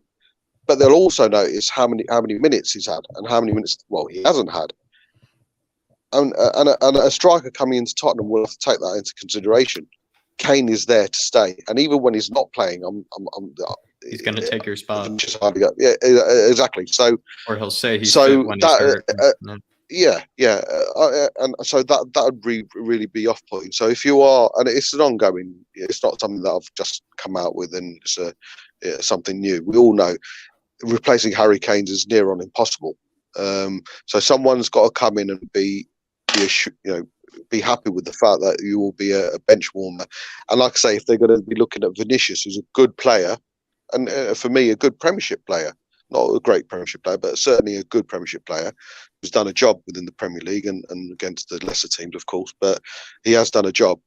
That would be my reference point. And if I'm going to get as many minutes as Vinicius coming into this club, then I'll have to worry about that. So you're right, Dave. We have had numerous, but Harry Kane, if he's fit, plays. If he fits, and I know there's talk about him getting injured all the time. He only missed He's only missed 3 games this season in the Premier League. This season, not 2. Yeah, this season. Yeah. So it is sometimes a myth as well. And so and that's going to be difficult. You don't come to a club in hope that Harry Kane misses half the season, because it just wouldn't be worthwhile. It doesn't work like that. For me, look. Sorry, go on, Karen. No, sorry. Go on. No, go on. You can go. No, go on. No, go on. No, I'll go. I'll go again. No, so someone tap it in. No, Kieran, go on. Take it away, man. Look, I said it before. I think sometimes we're being a little bit unambitious with some of the players we're trying to bring in as backup. Not necessarily unambitious, but I just don't think they fit an identity as a team. Like I've said this before. I think we just have a load of players that are square pegs in round holes. And I think what we need to look at is who is a striker that can either complement Kane, if they were brought on the pitch for the same reason at the same time for whatever reason, or if Kane was fatigued or injured, or just wasn't having a great game, could come off and someone could do not necessarily all of what he does, because that's a big ask, because Kane does a lot, let's be real, but even someone who could provide or just even link other people into play like Kane does, you'd be going, okay, well, if Kane did go, say, in January, at least you'd have someone who could do half a job there. I feel like sometimes we're just bringing players through who are like, this could be a person who does well, or it's not going to work at all. There's never like a thing of, well, if Kane gets injured, I 100% have confidence in that person to step up. Like someone put it in chat there, they said about like when we signed Darren Bent. Yeah. And we basically had 4 strikers. Didn't need them. Yeah. But it was just that thing of, well, if one's injured or one's tired or one's not playing well, someone else will step in, someone else will do a job, we'll get goals from somewhere. Whereas at the moment, it's kind of like, with Vinicius, it's not that I think he's a bad player or I don't think he can do a job. No. I just think he definitely needs just more time to adapt. And I think for what Benfica were asking for, I don't really think he's worth it when you consider other options. Yeah. The big thing with me with Vinicius is the fact that Jose didn't really use him, and he's not even got a sniff in with Mason either. Yeah. So is he genuinely good enough, or are we just kind of assessed him because he got a couple of goals here and there? I think it's just because of the loan and when they found out that the fee is too much, then they're just like, it is kind of what's the point of playing him, sadly. But I think you're exactly right, Kieran. David. Yeah, look, for me, I think it's so crucial we go out and get a backup striker, and my reasonings why we have bobspur back. My reasons why I'm getting a second striker is because it's like, me personally, I think we're looking at it wrong. A backup for Harry Kane. Of course, players going to come in backup for Harry Kane. But what we don't have is when the games are in the balance, or we're going to try and nick something from the game, or we're trying to get claw back again. If that one, like, because we do the same thing every time. We can't do nothing different. It's try and get the ball through the middle and play it in behind for Kane, or get the ball out wide and get the ball in the box for Harry Kane, but he's never there because he's assisting too much. For me, if we went and bought someone like Mitrovic and you're going and chasing the game, you can bring him on and hit with Harry Kane. You can tell Harry Kane to drop it a little bit deeper, whatever. Get the ball out wide and get the ball in the box for Mitrovic to attack. He wins a lot of them. For me, and that's why I think second striker is so crucial. It just gives us something different if we're going and chasing a game. If we need or if we can't break down a team, you have that something different. You have a target man in there. You have an option. Because sometimes, in football, you just need a good old-fashioned ball into a box and a good old-fashioned centre forward to go and header it. That's all you need sometimes. And I just think it'd be crucial to have that second option off the bench if needed, because we're too easy to work out right now. We play the same way. We've no options off the bench to change the way we play or change anything. So I do believe a second striker would be absolutely crucial to that. It just means we can mix things up. Dane Scarlett, look, I hope he's in around the first team next year, to be honest with you. I believe he's one of these players that you could probably skip loaning him out. I do believe he'd be good enough. I think his runs alone, they're so intelligent. He'll get him out of people are going to say, maybe he's not strong enough. His runs alone, trust me, he won't be touched. I've seen 2 runs in the Europa League this season, and them runs are way beyond his years. Way beyond his years. People practice them. He has that naturally. So I think he's going to be class, and that's why I nickname him Dame Mbappe. But I do think we need to get in another striker behind Harry Kane. Absolutely. It does remind me of Defoe, though. He does, honestly. The way his build, his speed is very evident, and like David just said, his movement. It does remind me of a young Defoe. Defoe's probably hate that, the fact there's a younger version of the way he's playing right now. But yeah, he does remind me of a young Defoe, which can only be absolutely brilliant. Absolutely. Let us know in the super chats, or let us know in the comments what type of striker you would sign. Would you sign that dynamic striker that could sit right along Kane and help him, or would you sign just one similar to Vinicius? Let us know. Kieran, what were you going to say? Just going to put actually a few people out there, because David's put Mitrovic. I think realistically we should be looking as a team to be on the front foot majority of the time. Because we want to be that team that's kind of in control of games. We should be in control of most of our games, especially against lower opposition. I don't think we'd get Bamford, but if there was an option there, I'd probably take it for the right price. I think Chris Wood is probably someone that's got a few goals this season. Don't know if he'd do a job consistently over a few seasons, but he's got how many goals? Like 12 goals, 13 He's on goals fire, this season. I think he's like 7 in his last 7 or something. And he'd probably definitely come up from Burnley to us and play second fiddle to Kane, but could probably come on and make an impact. Yeah. It's not a bad choice. Yeah, look, obviously Tony, people are going to be going, get Tony, but you got to think of how many other clubs are interested in him. Yeah, I was going to say. Do you know what, though? I was all on that Tony train. I was all on that Tony train, Kieran, and ready to ride it all the way to the station. But what I didn't realise is he's actually 24. He's older than what I thought he was.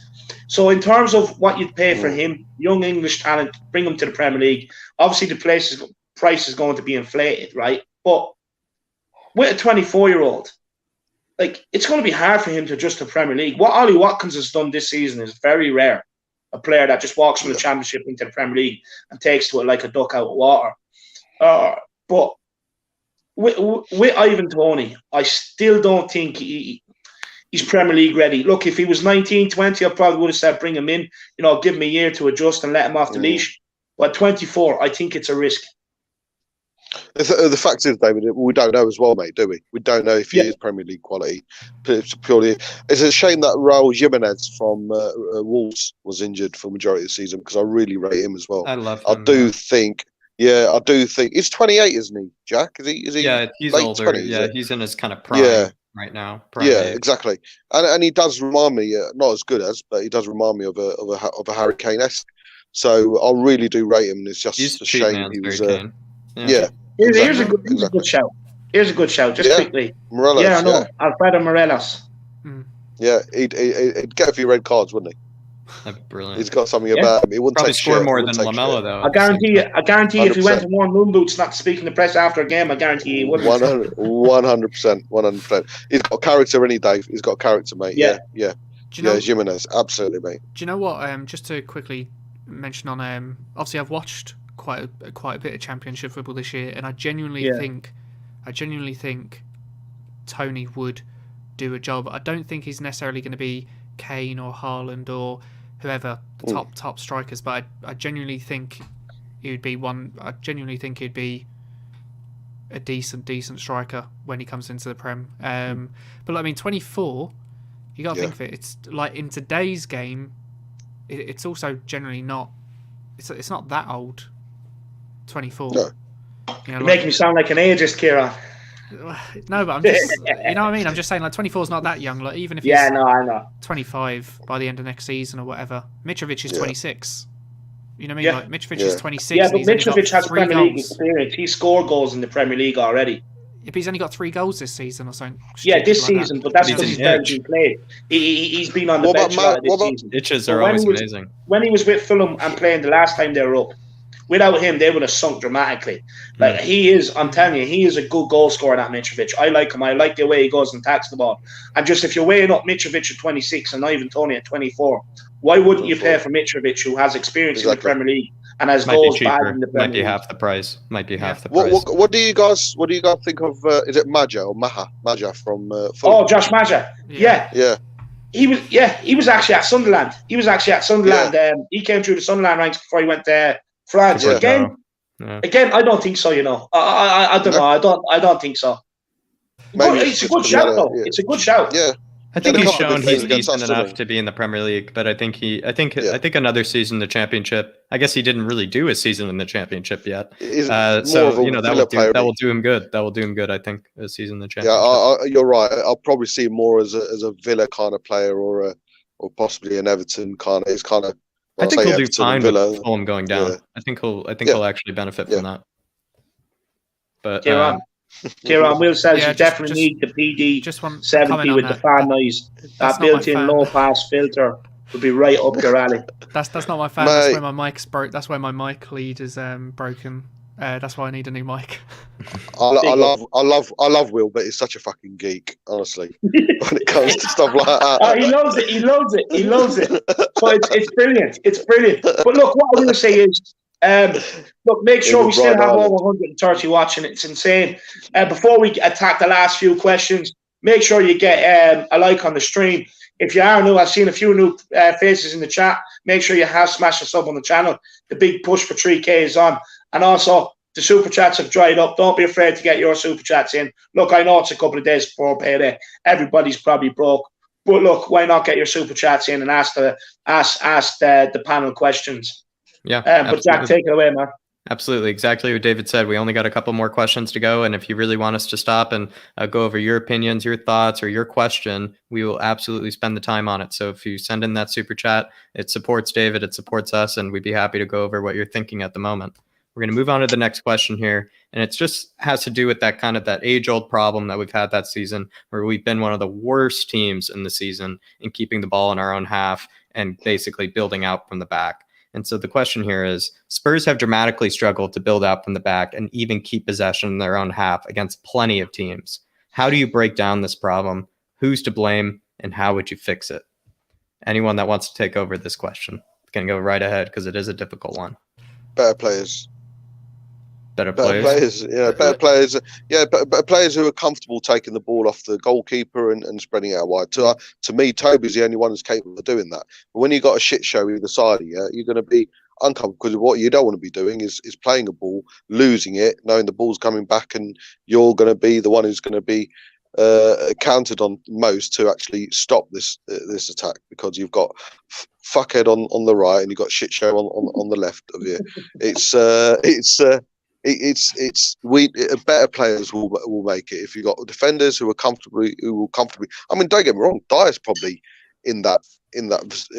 You'd put Dyer in that, comfortable on the ball. After all, he did play central midfielder for a bit, and but that was down to Dembele making him look good. So yeah, for me, it's all very well being a defender, taking on players, but then you want to pass it on to players who can keep the ball better and spread the ball further down the line. Højbjerg, as good as he isn't that type of player, and Dembele he's been in and out. The Celso for me hasn't looked fit all season, so that's been the biggest thing for me. When we have, and we're doing it a lot more under Ryan Mason, especially against Man City, when we're trying to play it out the back, we just don't have that caliber of player to do so. You know, can you imagine we're playing it out of the back to Dyer to Winks to Aurier, mate? That says it all. That was like my nightmare. I'm actually going to challenge you here, because if you look at all the teams that have had more possession than us this season, if you were to say that it's just down to the players, I would challenge you there, because it really has to, a lot of the times, due to the patterns of play, and given how quality players can be, they in a way are kind of like what David is saying, is that they kind of forget, they're almost like kids where they kind of forget how to play, they forget how to play the right way, and it also takes a whole system to build out of the back and to keep possession. And so I actually do think it actually is more down to really how poor Jose's system was in keeping possession in our own half and just relying that hard on the counter attack. And I think it's not actually has to do with the players. I'm going to challenge you there. I think it has to do with the patterns of play, the triangles that we needed to make, and really the lack thereof. Triangles. I don't think we've seen a single. I don't think we've done a single triangle pattern of play this entire season, and that's what I think it comes down to is how the manager sets up those patterns of play. And if you really look at all the teams that have had more possession than us this season, I don't think it's down to the players. So I am going to challenge you there. Kieran, what do you think? Good point. Come in and challenge you. Challenge my challenge. I'm not really. I'm not really. Look, it might seem like I'm sitting on the fence here, but I don't see it sitting on the fence. I think it is kind of multiple things. I think that it is the patterns of play. Like there was that thing that came out that Jose didn't coach attacking patterns. We haven't seen a single triangle this season. I think our play has been pretty poor. I think there's a little bit of a fitness issue personally. Like someone just said it there again. Look, we look dead on our feet after 70 minutes. Whether that's because we've had such a long season, or because of fitness is just lacking from where it should be, in general. But I also think it's like I said before. We got square pegs in round holes. Like if you took Lo Celso, like I know look, he ran the ball off the pitch last week, right? Absolute blinder. You can't defend that. Sorry, Kieran. Someone just address this idiot, please. But keep going. Marcelina Hafley, what is this stream about? It's about. Go on, Kieran. It's about the Virgin Mary. It's about Jesus Christ. And, it's about intellectual people, intelligent people talking about football. So unfortunately, I don't think you'll be interested in it. He just said eat water, so yeah, I don't know. Oh, okay. Yeah, whatever. Anyway, moving on. I think it is a bit of like, look, he ran the ball off the pitch. That is inexcusable. But I think if you genuinely put Lo Celso into if you genuinely put him into another team, brilliant. If you genuinely put him into another team, you might be going like, he actually looks like an alright player. If you put some of our players into other teams, you might think they look like decent players, but I just don't think we really have an identity. Like, what way are we trying to play? Like, we're playing Lo Celso in a centre mid position, but realistically, he wants to play further up. We're playing Ndombele then next to Højbjerg instead. Well, he wants to play further up the pitch. We play Sissoko. Well, he hasn't got it anymore. So I think like there is a thing of some players who will do the job in certain positions aren't good enough. So then we replace them with players who just don't fit in those positions. Look, I think we obviously we all know we need to upgrade on some players. Some players aren't good enough. I think it's a few things together. We definitely need upgrades, but I definitely think it is a bit of a coaching thing and a fitness thing as well. And it's just all of these things building up to then just looking and going, this looks absolutely dreadful. Like, players aren't fit. There's no pattern of play. There's no identity to the team. Some players aren't good enough, and that's kind of what we're all sitting here, saying. Kieran, I think that's a really brilliant answer. I think you actually put all three parts into it, because I think Bob is right, even though I did kind of somewhat disagree with it. I think he is right, because we do have square pegs and round holes, and I think that's what his argument really was as well, like you said. But it also comes down to the fitness in the 70th minute, why we've lost so many games, and why everybody's always asking, why do we sit back? Why do we sit back in the second half? And it's just because it really, I think, came down to the fitness a lot of the games. And then I think the third reason really is just Jose never trained patterns of play or building out from the back. He just assumes that the players can somehow do it, and unfortunately he forgot that he's coaching Tottenham Hotspur, and that's not, we don't have the caliber of players that are just going to instantly know how to work with each other and how to build play. And I think you were right on all three accounts. David, coming to you here. I mean, how do you break down this problem where we can't keep the ball in our own half? Look, Bob's even going to be surprised, but I agree with the man. I agree with Bob. Look, for me, the reason why I say this is because, look, these players have been training since they're 5 years old. I'm not being funny. If they need someone to coach them through patterns of play, what's ever happened to being able to just, when you get on the ball, have football intelligence, have a football brain, spot passes, like the old good old fashioned, before you receive the ball, know where you're going to pass it. That's basic. When you get the ball, you should already know what way you want to go with the ball. Our players don't. They make it up as they go along. Have a picture. For me, I genuinely do think it's down to the quality of the players, the mentality of the players, and just the players not being good enough. I understand the coaching and the patterns of play. It does help when you were in Pochettino's system. Patterns of play, yeah, okay, I get it, right? You know, sometimes forwards need repetitions and stuff like that to feel confident and stuff like that. But honestly, these players have been playing since they're 5 years old. You know, they don't need a coach to tell them what to do on the football when they receive it outside the box. You know, it's easy. You make up your mind. You either have a shot, you play someone in, or else you just rotate possession. You keep going side to side to look for gaps. For me, look, is there an element of fitness this season? Of course. Of course there's an element of fitness to it. You know, I've said this before with End on Falas. You know, when you're not fit, right? And you're a player that has natural ability, and I don't mean sound big-headed, but it's the same with me, right? I'm overweight, but believe me, I'm a superb footballer. I'm a superb footballer. I can spray passes, I can beat players, I can shoot, I can defend. You know what I mean? I am a good footballer, but when you're not fit, it's hard because your brain is working quicker than your body, and it's hard. And sometimes that catches up on you. And when your brain's working and you want to do this, but your reactions are slower, you're going to get caught on the ball the way we are. But back to the question. Look, I genuinely think it's down to ability and mentality. People can sit here, not people, but you know, the coaches, the players can sit there and complain they're not getting repetitions in attacking plays. Seriously, you've been playing football since you're 5 years of age. Give it a break. You know what I mean? Just get out there and do the basics. Football's not hard. It's the easiest game on the planet to play. Completely agree. I mean, the way you put it, I mean, it makes it kind of seem kind of silly then that you have to tell them every year how to play and how to link and how to make the triangles. And so in a way, I can't argue with that.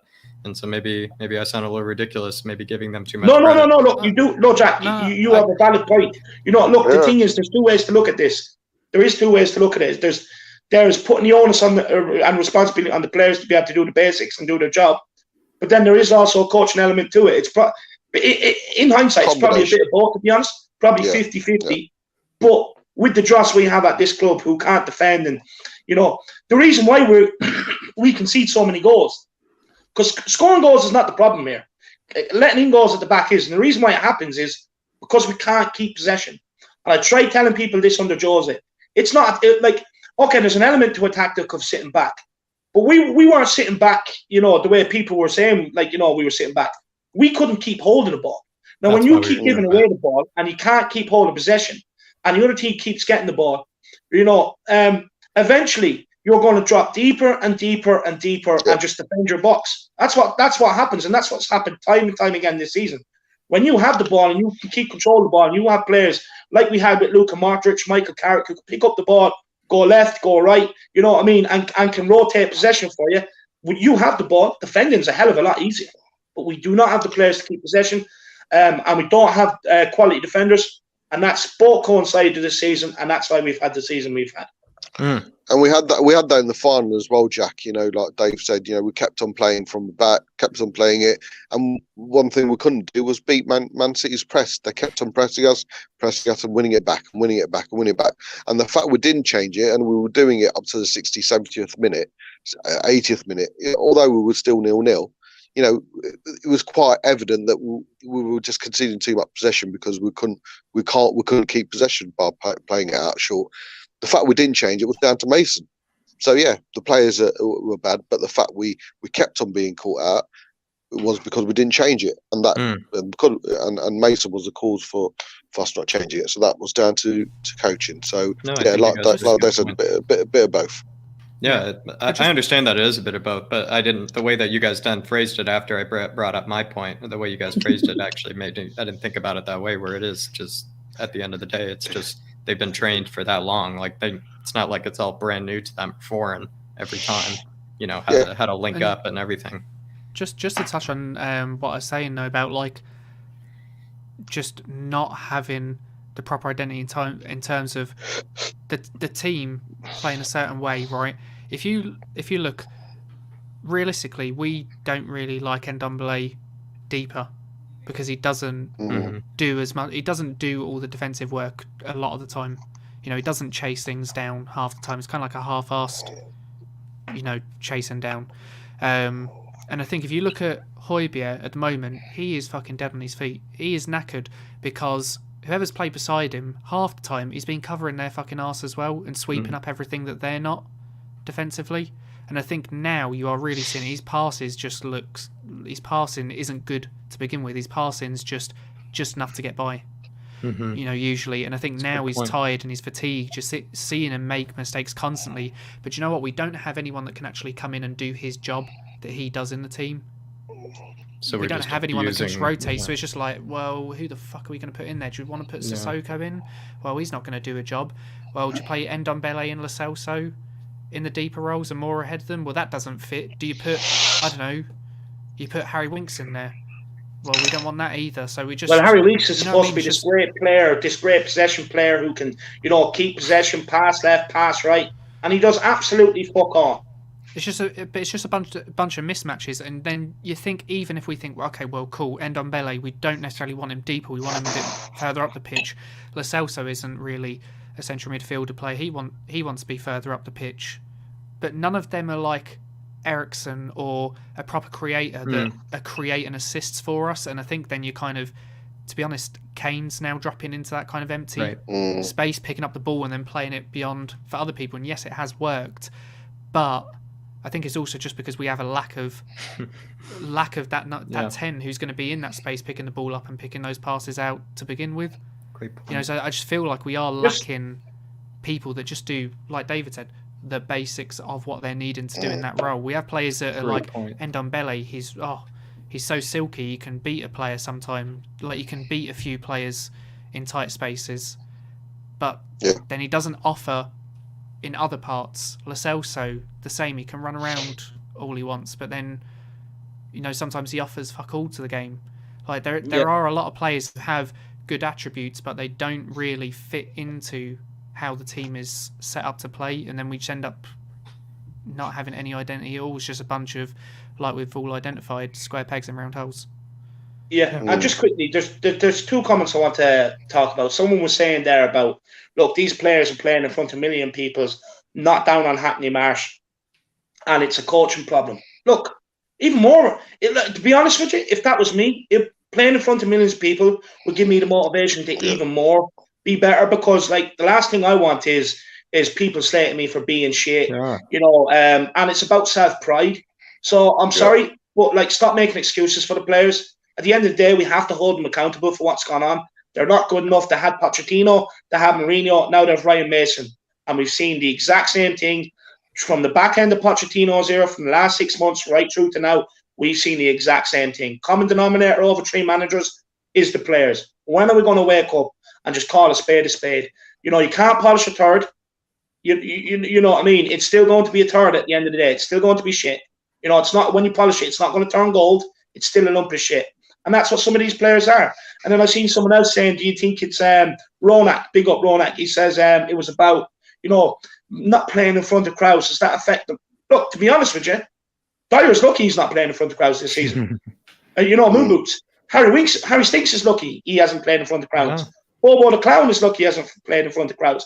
In fact, the ones that I would say, probably affect the most would be Son and Kane. The fans adore them. They love the adulation they get when they bang one in. So it's probably them that's missed it. Like Moon Boots and all, they're lucky. They are extremely lucky. I completely agree, David. Completely agree. Same. And just even touch on that, like, that's the one thing I always felt. No, I don't feel like I don't have any animosity towards Jose. Good luck to him with Roma, whatever. But here's the one thing that with Jose, I was like in my head, like, I just don't see this working. He's going to end up going. We may as well get rid of him sooner. But I never voiced like myself as, that's it, Jose out, because the biggest thing was kind of like, well, like, he's not necessarily being given the greatest tools. Like in January. Like, in the summer, we knew we needed a centre-back. In January, we knew we needed a centre-back. We didn't get it. And then we're sitting here going, oh, fuck me, Dyer can't do that. And we're conceding goals. We're dropping points. And we're pointing our fingers at Jose. But it is the players as well. And that's kind of the one thing I always felt a little bit like a little bit of like, you know what, he's been given a bit of a shit hand here, hasn't he? Winks even. Oh, these comments are jokes today. Big up Yeah, the Harris Army. You're all jokers. You're all there's jokers. Stop mentioning this is serious business. We're trying to get to the bottom of the roots of the problems at this club. But honestly, I love the comments, guys. Keep it coming. I will argue with one point though, Dave. You know, you say you can't polish a turd. I would argue that Will Stewart actually looks better with a hat on. So. Look, you had to get your own back at some stage. Big up, Bob. Will, if you're listening, feel free to reply, my man. Feel free to reply. But look, we will crack on with the questions because we're going 2 hours and 10 minutes now. So we'll get through the last few questions and then we'll end it off there. Jack, Absolutely. Next question, man. Absolutely. So here's we'll finish with 2 questions here. What are the ways/methods a manager can instill confidence into the club and its players? So we're looking at kind of the hysteria that we're in right now. What are the ways and methods you think a manager can reinstill confidence back into the club? Does it take new players? Does it come really more down to the manager? Is it just because some players rely on more confidence than others? What do you think a manager can do to instill confidence back into this team? It's all from the board, isn't it? I mean, the board is reflective of the whole. I've said this a number of times. Whatever I wanted you to answer that way. Whatever the fans think of the Glazers, when they buy the likes of Pogba, Cavani, Bruno Fernandes, it filters down. You know, this team is going somewhere. This club is going this way. Hence the reason we're buying these players. Man City, they buy players, you know, everyone knows within the club what the mentality is. Same with Chelsea, same with Liverpool. We don't have that identity or that, you know, direction within the board. And it's all a domino. It's all domino effect. So if there's not that urgency and that oomph within the board level, no matter which manager you bring in, that's not going to be replicated. So to get, believe it or not, in my opinion, to get a positive mental attitude from the players has to be distributed right from the top, and it filters down all the way. I wanted to hide that answer in there, Bob, and you just snatched it away. That was beautiful. I just didn't want it to make it too obvious, but I absolutely agree with that take. But I mean, someone can look at it differently. I completely would agree with the other, but thank you for seeing that, Bob. Thank you for seeing behind the lines there. How about I go to Kieran here? Kieran, I mean, what do you think? Can a manager reinstill confidence into a club like Tottenham, or is it really just come down to what the board has to do in the future? Yeah, I agree with what Bob was saying. It all stems with the board, right? A lot of the better players in the team will be looking at who are we signing in transfer window? Are we being ambitious? What are we aiming to actually do as a club? Or, you know, but then I think it's because what is a manager going to do? You know, a manager comes in, yeah, I'm going to play attacking football. Okay, well, we had Poch and that didn't end well. Yeah, but I've won a few trophies. Yeah, but look at Jose Mourinho, who won a crap ton of trophies. Look how that ended up. So what, you know, a manager can't just come in and go, I've got this, because what are they going to do? I've got attacking football. Yeah. Well, I've already had that. That didn't work out. Well, I'm a successful manager.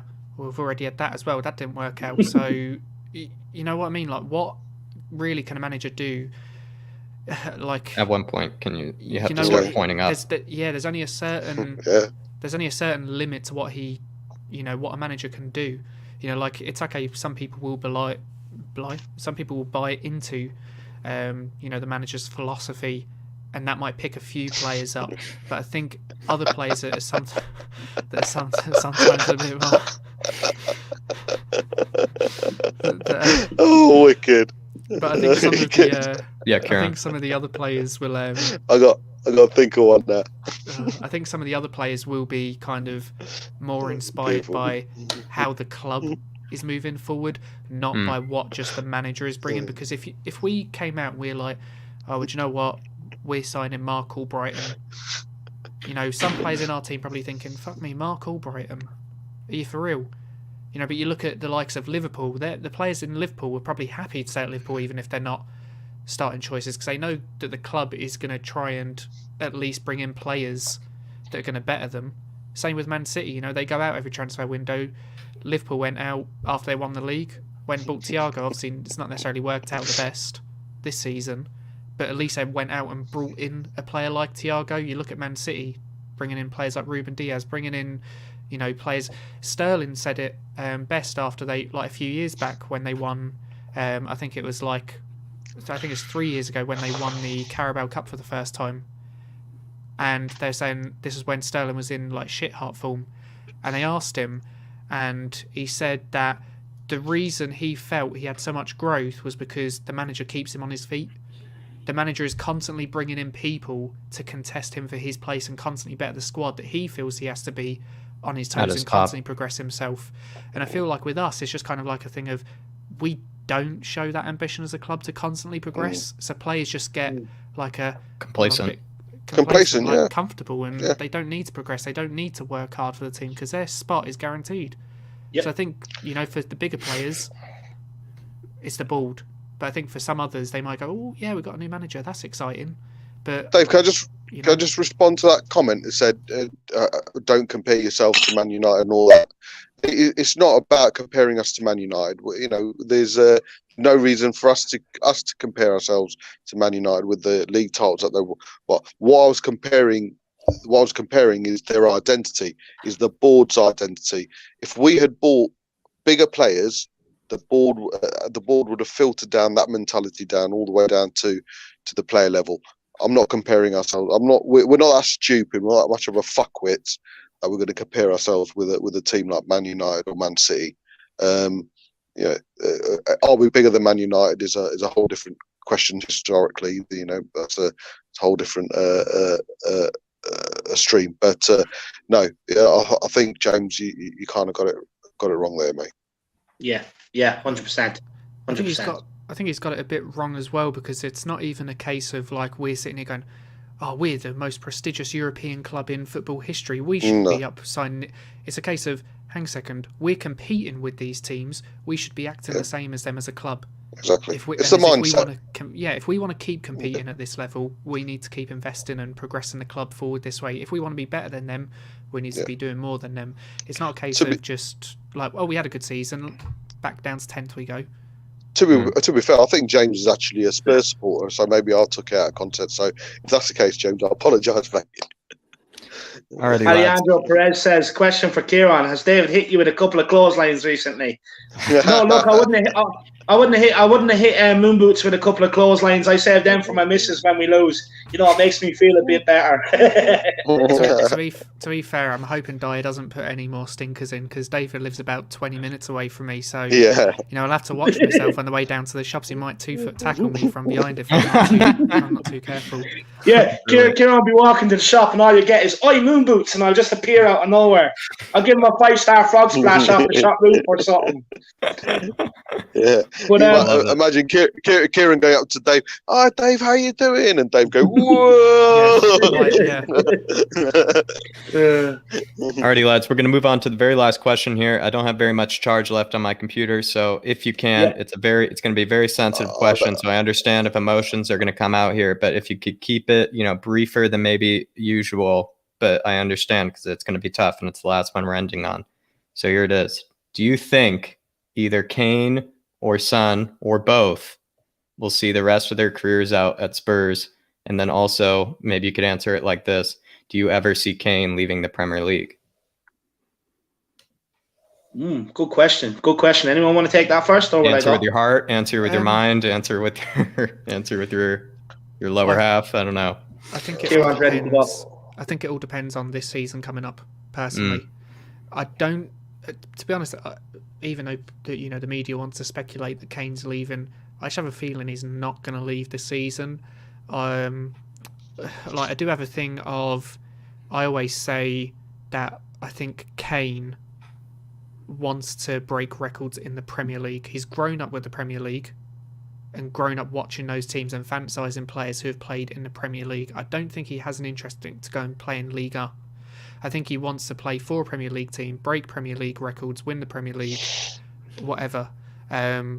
I don't think he'll potentially do that. He won't win the league with us, I don't think. But anyway, I think Son and Kane, it's a thing of what happens this year. I don't see any of them leaving in the summer. So I think it's a thing of, if nothing changes this season, like this upcoming season, in the transfer window, performances on the pitch, whatever, if it's not in the right direction, it's not a good season, I think then they genuinely will probably look to move on. You know, I don't think Kane will stick another year of not winning anything, not competing. Just plugged it in. He's angry, isn't he, Will, today? Don't worry, Will. I just got somebody to plug it in for me off camera. Yeah. Someone get Will his meds. Get his meds. Yeah, but just to say,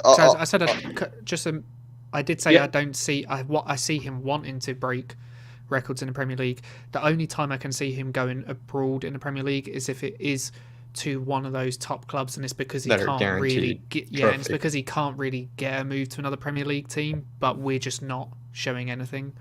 I think other than that, I could see him probably wanting to stay in the Premier League, but I think Daniel Levy would make that a bit hard for him to go to one of those teams. So yeah, maybe I could see him going abroad. Yeah, all right. I think we should end with David, though. You know, the Ireland's #1 Harry Kane fan. So, Bob, I'll go to you here. Do you see Kane ever leaving Tottenham? Yeah. Do you see Son ever leaving Tottenham? Will they stay here forever and be one club, so to speak, one club men? Yeah, I think with Sonny, he's still not signed that contract. It doesn't take that long to sign a contract, and you know he's not. Although, of course, he loves Tottenham Hotspur, but there's no historical, emotional value that's going to keep him there. So if he wants to move on and we can get the money for him, yeah, I'd be gutted to see him go. But I think his demeanour of late as well suggests that he is looking elsewhere. With regards to Kane, if there's one other person apart from the manager who could go up to Levy and say, "Hello, Mr. Daniel Levy, what the fuck is going on this summer?" He's got that. He's got that right to do so. He's got that right to walk into that board in the middle of a board meeting and say, "Listen, I'm thinking about leaving this summer, guys. Convince me to say what you guys got planned."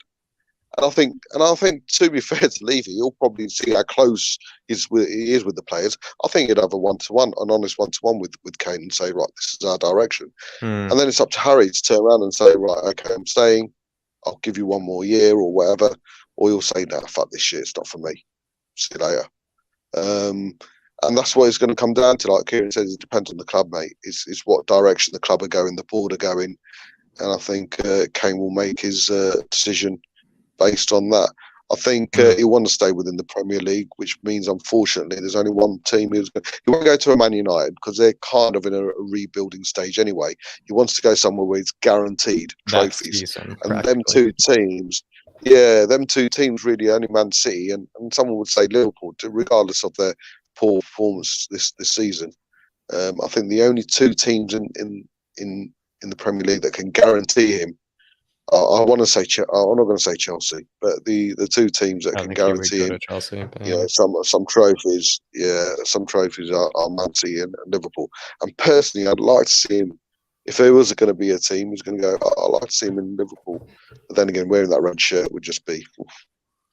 But no, I think the issue for him, seeing Harry Kane in red in any form it'd be of horrible. red would just it'd be horrible. Yeah, I think for Harry though, he would have to know. I think for Harry, he would have to know that he would be getting that trophy of any kind the following season, because I think he would be absolutely gutted if he didn't get a trophy after that big move. And not to say that Tottenham would win one when he leaves, but let's just say he just doesn't achieve anything with that team the next season. That would probably really destroy him. And so I think he would really. I think for me, the only one is Man City if he's staying in the Premier League, because I think Man City are always guaranteed something. Do you know what my big thing with Kane is? Right, and it's not. I'm not going to diss him or anything. My big thing with Kane is when I see other people discussing who are the best strikers in Premier League history and who might be, or any of the current strikers in a conversation to be mentioned, and everyone just disregards Kane because they go, "Well, he hasn't won a Premier League, he hasn't won a trophy." And do you know what? I feel like it's such a disrespect to him because we all know how good a player he is. Like people can go, "Oh, well, he hasn't turned up to a final."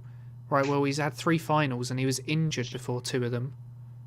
You know, this, you know what I mean? Like, and the thing is, he carries us 90% of the time, but people expect him to carry us 100% of the time.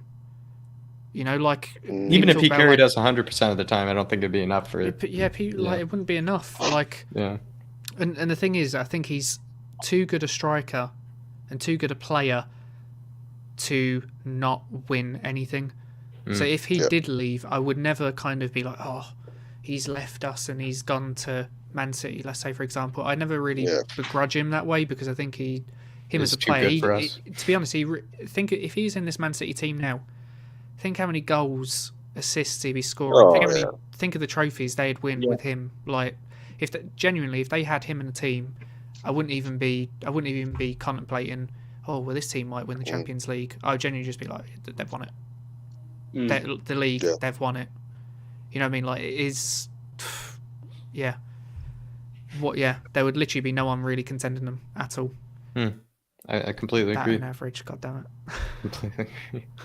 David, going to you. Ireland's #1 Harry Kane fan. What do you think? Ireland's only answer to Harry Kane, lad. Ireland's only answer. Look, with Harry Kane, for me, I actually think it's suicide if the board sell him. They think people are pissed off with him now. Sell Kane or Son, fans are going to go nuts, because it's the board's fault. It's the board's fault that they're in a position where they want to leave Tottenham, because they never brought in the players that they should have to help these guys win trophies, to help them get better and constantly challenging. As well, I just don't want Kane to leave. I love him too much. Honestly, I'm not messing. I absolutely adore the guy. I love him. His goals and his assists are insane. You sell him, you're going to have to bring in 2-3 players to cover that, which means, because the whole idea of people selling him is for the rebuild. No, you sell Kane, you have to go and buy a Cam, and you have to go and buy another striker. Oh, quality. There's that money taken up already just to replace Harry Kane. And for me, look, I can see why he'd want to go. I get it, but the board should be using the fact that Harry Kane's a good lad. If they say no to him, he's going straight back down to that training pitch. He's going to train the way he always does. He's tied down longer than what Son is. So for me, I do think if it came to it and Harry Kane wanted to leave, Levy would be in a position to say no, and take advantage that Harry Kane's a good guy. And for me, I think we have to do it. You know, big clubs around the world would stop their big stars from leaving. We have to do the same. You sell Harry Kane and Son, this isn't a 5-year rebuild. It's going to be another 10-year rebuild. We're going all the way back to the Martin Jol era without Kane and Son. That's where we're going. For me, you have to keep them and you have to build around them. It makes the rebuild a lot less painful. For me, they're the only 2 world-class players in our squad. Why would you sell them if you want to? Like, because the ultimate goal is to have world-class players and win trophies. So why wouldn't you use Kane and Son? With Son, it's a bit different. He only has 2 years left on his contract. If even, I think. You know what I mean? So with him, it's a bit different. If you can't tie him down to a contract, it becomes a position where you're kind of going to have to weigh up. Do we let him leave now for more money? Or do we just say no, hopefully that he'll sign and take a lot less money from him? But for me, I definitely think we need to keep them. I know there's a lot of people saying sell one of them, go for rebuild. It's not happening. It's not happening. Like I said, you sell Harry Kane, you have to buy a Cam and a striker. You sell Son, you're going to have to buy a winger. Sorry, Kieran. Just to interrupt you there. Look, selling one of them is the biggest load of rubbish. Yes, it would bring in money, right? But the idea of a rebuild is you get rid of all the dead wood and replace that and build it up with better players. Not sell all of your best players so you're left with dog shit and then going, oh, well, we've got a promising 19-year-old who might come through in a few seasons. That's not what a rebuild is. A rebuild is like, there's not enough players that are at this level. So we need to keep hold of the ones that are carrying us at the moment, and we need to build the rest of the squad up to match them. You know, not well. If we sell Kane in this market, are you selling Kane for 150 million? I don't know if you would. Maybe 120 million. 120 million. How far is that going to go? When you talk of, you know, you sign a striker who's going to get the same amount of goals as Kane. How much is that going to cost you? Well, it's not only that, though, Kieran. In a competitive market, the players that you identify, there's no guarantee you're going to be able to get them. Real Madrid are looking for players this summer. Barcelona are looking for players. Roma will be looking to rebuild. Juventus will be looking to rebuild. You know what I mean? Liverpool will probably be looking for players. City are looking for a striker. So there's no guarantee that we're actually going to, if we do sell them, we're going to get the players we want in. Because there's so many clubs this season, big clubs, the elite clubs, that have to rebuild, that have to get new players in the door. So, again, it's a massive, massive gamble. For me, you keep Harry Kane, you keep the goals, you keep the fans happy, and you keep Son. Look, even if they go to them and say, I want to leave, if I was Daniel Levy, I'd sit there and say, look, you know what I mean? And Harry Kane has the power to do this. You know, go to Daniel Levy, say, I want better players. Daniel Levy can turn around and say, the money's not here. Harry Kane just goes, right, show me the spreadsheets. Okay. And then if Levy turns around, and if the money's not there to do it properly this season, and Levy can convince him, say, look, give me to next summer, the money will be there. I'll get the players in. We can sell the name and rights to the stadium, this, that, and the other. We can keep them. But this talk of selling Kane, look, I get it. If he was to go, no one's going to begrudge the lad. We get it. He wants to win trophies. He deserves to win trophies. But if we're talking about the care and the love for Tottenham Hotspur first and foremost, you don't let Kane leave. You don't let Kane leave. Not one iota. You're never. Harry Kane is a one-off. You were never, ever, ever going to get someone in this club to do what Harry Kane has done for this club, ever. And that's it. That's the plain and simple of it. You need to keep players like that. They're a one-off. Got a huge super chat in here from Nigel Gates. I completely agree with you, David, by the way. Absolutely. Harry Kane is once in a lifetime kind of guy. Nigel Gates here with that very generous super chat. We dumped the rubbish, 8 players. How much you spending on top of the cash you get? We have some guys coming up, but do you really think Levy is going to spend money to build around Kane? I mean, Nigel, to answer you truthfully, I don't really think Levy is going to spend money to build around Kane, but we absolutely have at least 8 players that we can dump. We spoke about this before. If we realistically did get all those 8 players out, we could see it being around 100 million. I mean, it really could be, if not 120. And it just depends. I could see Levy giving us about $10 out of that, maybe a bag of chips as well. But it's tough to say. But if we were to sell all those 8 rubbish players, it would be around 100 million, despite how terrible they've been, which is quite surprising. But what do you guys make of this from Nigel? Just quickly, what I'd say to Nigel is first of all, do I really think Levy's going to spend the money to build around Kane? Look, Nigel, he's no option, right? If he, with the pressure on him right now, right? If he goes into that summer window, doesn't spend, you can imagine how toxic it's going to get next season. These guys are an investment firm. Now, I doubt they're that stupid to not go and spend to bring in players around Harry Kane if they're not going to sell the club, purely because it's just going to get 10 times worse for them. Surely, if they're starting to talk about appeasing the fans, Nigel, I'll take that down so we can see bobspur and Kieran. Big yourself up. But in terms of, it's just going to get more toxic for the guys. So surely, if you're in Levy's position, you are going to sign the players, because if he wants to keep hold of this club and he wants to try and reconcile with the fans, supposedly like the statement says, he's no option but to spend, Nigel. But that's just my opinion on it. But I fully understand where you're coming from. It's a different question if you ask, do I trust him that he's going to use that money to spend on players? I would say no, 100%. But we will get Bob and Kieran's thoughts on it, and then we'll end it off. I see Levy somewhere in the chat. He popped up somewhere, didn't he, Kieran? Or what did he? It was, yeah. All right, okay. Maybe it's just my eyes. Our biggest, there we go. Yeah, our biggest issue within the club has been selling players as well as buying players. So getting 8 players out is a stretch. But like you guys say, even if we raise 100 million out of that, we'll probably get £4.54 out of it to spend on players, which won't help. But we help. I know. No, everything else. We do need to keep Kane, and like I say, no, only Kane can decide if he's going to stay or go.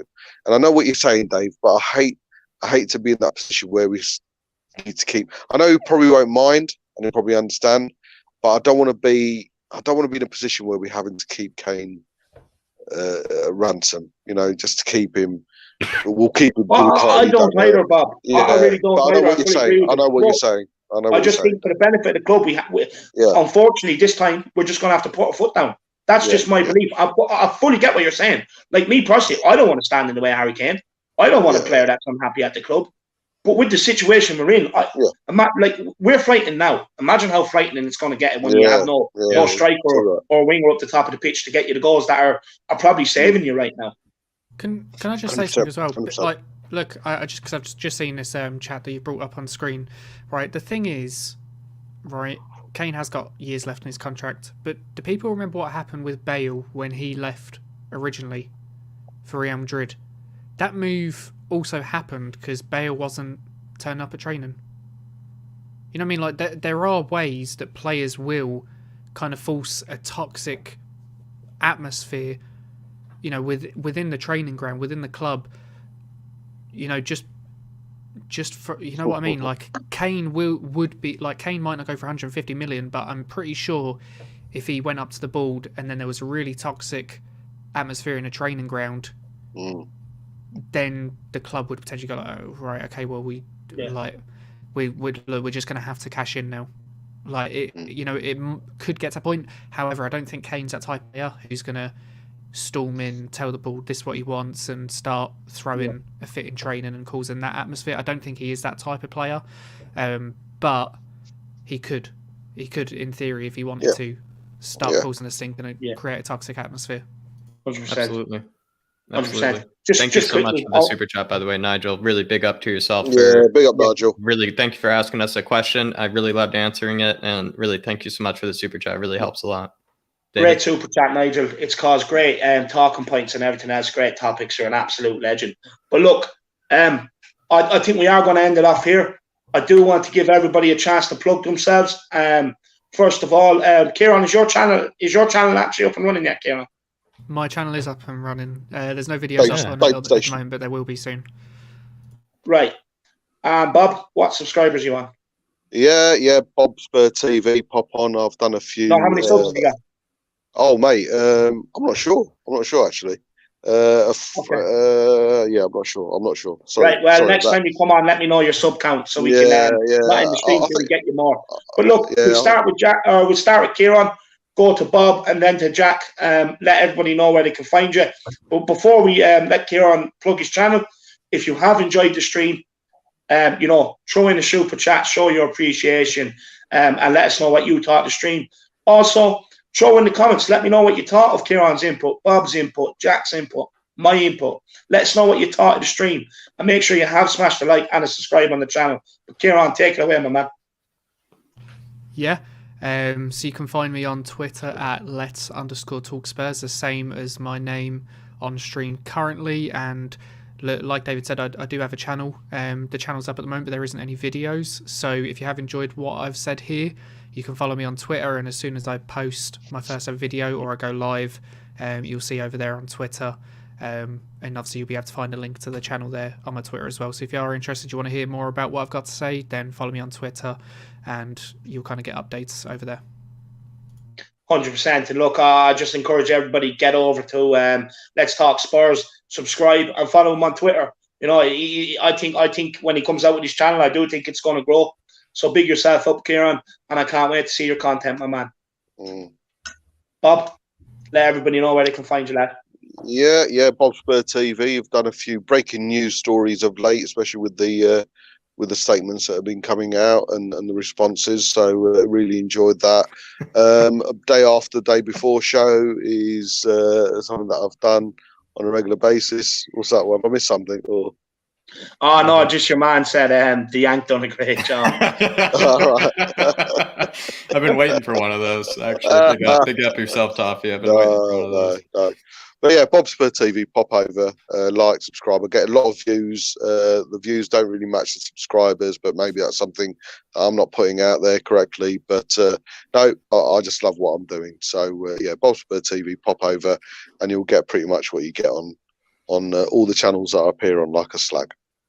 No, look, 100%. Look, and do you know what I find? Look, I find a lot of people when Bob is on, they always say they like what Bob has to say. They good time for Bob. You good time for Bob. Get over to his channel, smash the subscribe on it. You know, I think he's a great panelist. Where, like, sometimes me and Bob have disagreements, but like today, you never know. Something new can happen. We agree today and stuff. no matter what, Bob is a great guy. He's an absolute legend. He's come back from, and I'm not messing when I say this, he's literally come back from debt to be sitting here today. What an amazing achievement. What an amazing man. And for that alone, this guy should get the subs, not only for his quality content, but for the measure of the man. Get over there and smash the subscribe button on bobspur TV. Thank you, sir. Jacko, where can we find you, my man? Yeah, you can find me over at Tottenham Away, especially on Friday nights with the two Bryans. I'll be having my own show called Jack Knows What. And with that show, I'll be giving a detailed, usually it's some type of stat or some type of question that I'm trying to answer about Tottenham.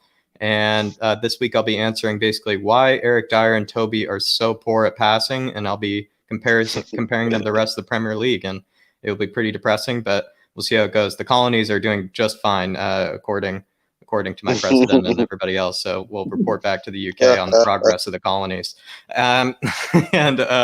But yeah, find me over at Tottenham Way with Brian. Please go over there, give them a subscribe. If you like anything I had to say, if you like the sound of my voice, or if you like any of the questions that I gave, please go over there and give them a subscribe. Please give me a subscribe over there. And you can also find me, obviously, here with David at the Irish Hotspur. Please give him a subscribe. Please give him a super chat, whatever you can do to support him. You can find me here as well. So thank you, David, for the opportunity. No, look, Jack, ever since I brought you on board, man, you're smashing it every week. You're getting better and better. I actually have a lot more plans with Jack going forward next season. You're in for some whopper shows next season, trust me. Ooh. The guy's an absolute genius, and I can't wait to work more with him. You know, I actually think, personally, I think I'll pull the masterstroke here by getting Jack involved. I really do. I think more people should think like me. You know what I mean? Get on to Jack, give him more responsibility. The guy is looking to be on YouTube. He's looking to create content. He wants to create content most importantly, and he's been a huge asset to the Irish Hotspur and to the channel. Like Bob and like Kieran and like all the other guests. Jack, you know I appreciate it, man, and this show will be nothing without you. And keep up the good work, and everybody it's literally gone from a boy to a man before our eyes, hasn't he, Dave? He's he put his first bet down the other day. Gambled for the first time. He's wearing hats now. He's put a good 5-6 years on it. I heard he got growing up by the day.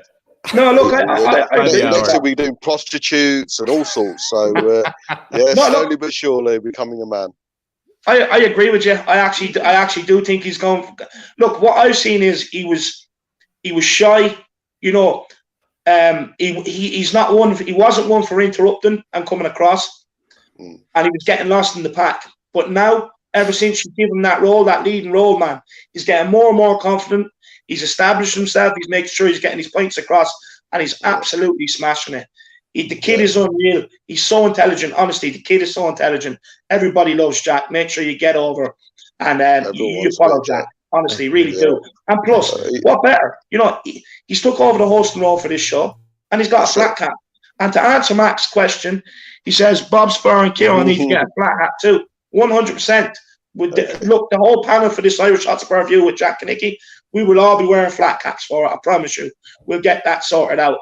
But honestly, I want to say a massive thank you to the panel for giving up their time today. I really do appreciate it. It's been a great show. Sorry? Thank you, David. Can I just jump in quickly? Because look, I seen his name's Theo Shilton. He's just put in a message, and he has said, "Get your super chats in for Jack's prostitution." Absolutely, help me grow up, everybody. Help me give David the Irish Hotspur some super chats so I can grow up and grow more by the years. But I also do want to give what's called a bit of praise to Jack as well, because the first time I came on the panel Jack was on, and you were like really shy, but you could tell you had some good questions, because whenever you spoke, it was always like a question, and everyone spoke for about 20 minutes. And I think you're really, really growing into it. And I think, thanks. Look, every time I see you on the show, I always know it's going to be good, because I always know you're going to come in with a different angle that no one's thinking of. And even today, you're asking questions. I'm like, I didn't even think about that. Yeah. Well, to be fair, he told me to shut the fuck up today, didn't he? So good on you, mate. Good on you. Nah, look, Jack, he's absolutely smashing it. Right now. Honestly, I just want to say, Jack, I really do appreciate you having you on board. Same as you, Bob. Same as you, Kieran. Same as Will Stewart. Danny Kiriakou, everybody that does come on my channel. I appreciate you all. But look, we are going to end it here. Usually I don't end it because I want to get people a few more subs. But Bob will be better prepared next time. Kieran will probably have his channel up and running next time. So we won't end, and we'll set a target for the boys and make sure to reach that target for subs. But look, to you, the Harris Army out there, this journey has been incredible this season. I've been at this, 6-7 months now. I honestly can't believe my luck and how good things have gone. You're all legends. I really do thank every single one of you from the bottom of my heart for everything you've done for me, because you guys that are viewing, you're so important. You don't understand it. You're the ones that throw the likes on the stream, the subscribes on the channel. You're the ones that make the shows with all your chats. You're the ones that make the show with your super chats, putting in the comments underneath. You all help and contribute to helping this channel grow. You're all legends, and I love you and I appreciate you. You follow me around on every show I'm on. It's hashtag Harris Army. We have a walk in the masses. I'm getting people like, what's this Harris Army about? I just tell them, tune into my channel, you'll find out. You know what I mean? You're all a loyal bunch. You're all legends. And we are taking YouTube by storm. We're only getting bigger. It's a pleasure you being a part of my journey. I want you to continue being there, watching me progress in my journey. I want to say a massive thank you to all the super chatters. You honestly don't know how much it really does mean and supports the channel. Look, I'm one of these kids. I don't come from what you call a privileged background. There's not much money in my family. I make do. I always have done. You know what I mean? Anything I get, I look after with pride. And, with the super chats you have given me to be able to help me, get better equipment and follow my dream and make my content better, you'll never know how much it really means. But look, it's been a great show. Smash a like on the channel, or on the stream, and subscribe on the channel, and stay safe. Everybody get down there on the 15th, 12 p.m. outside the Spur shop. Like I've already said before, if bobspur can get down there, no one else has an excuse. Nobody. Nobody. So please, I beg you, get down there. We've had enough. We want to see trophies. We want to see Harry Kane lifting the trophies. I can't stress enough. Be there or be square. Make sure you're there on the 15th, 12 p.m. Big up the Harris Army. Can I just say something on the Harris Army? Yeah, quickly. Right. Yeah. This is how big the Harris Army is, right? Well, I just want to say there's a lot of people, ever since I've been watching you, and then even since I come on the panel, there is the same people that every single stream are in that chat, right? So big up to them. But not only that, I was in another Tottenham stream that I hadn't watched the other day, not someone that I've seen on your panel at all, right? And you weren't just live and just finished a stream, and I've seen people in the chat actually comment and hashtag Harris Army when the stream was ending. Say that again. So basically, I was on I can't remember what channel it was. Like, it just was in my recommended, and I clicked on it, and it was a live Tottenham stream, and you hadn't finished streaming. I'd never seen these people on your panel before, and there was people in the chat when they were ending the stream going hashtag Harris Army, and I was like, no, I've never legends spreading. Yeah. That's what I'm talking about. And look now, guys, that's why I love you. I really love you. Honestly, you're all legends. You're gonna before you make me tear up and cry, I'm out of here. It's been a great show. I've been the Irish Hotspur. I've been joined by the main man, Jack, Bob Spur, Kieran from Let's Talk Spurs. Boys, these guys are excellent. Make sure you follow them. Smash a like on the stream. Subscribe on the channel. I'm out. See you later. Come on, you Spurs. Come on, you Spurs. Get.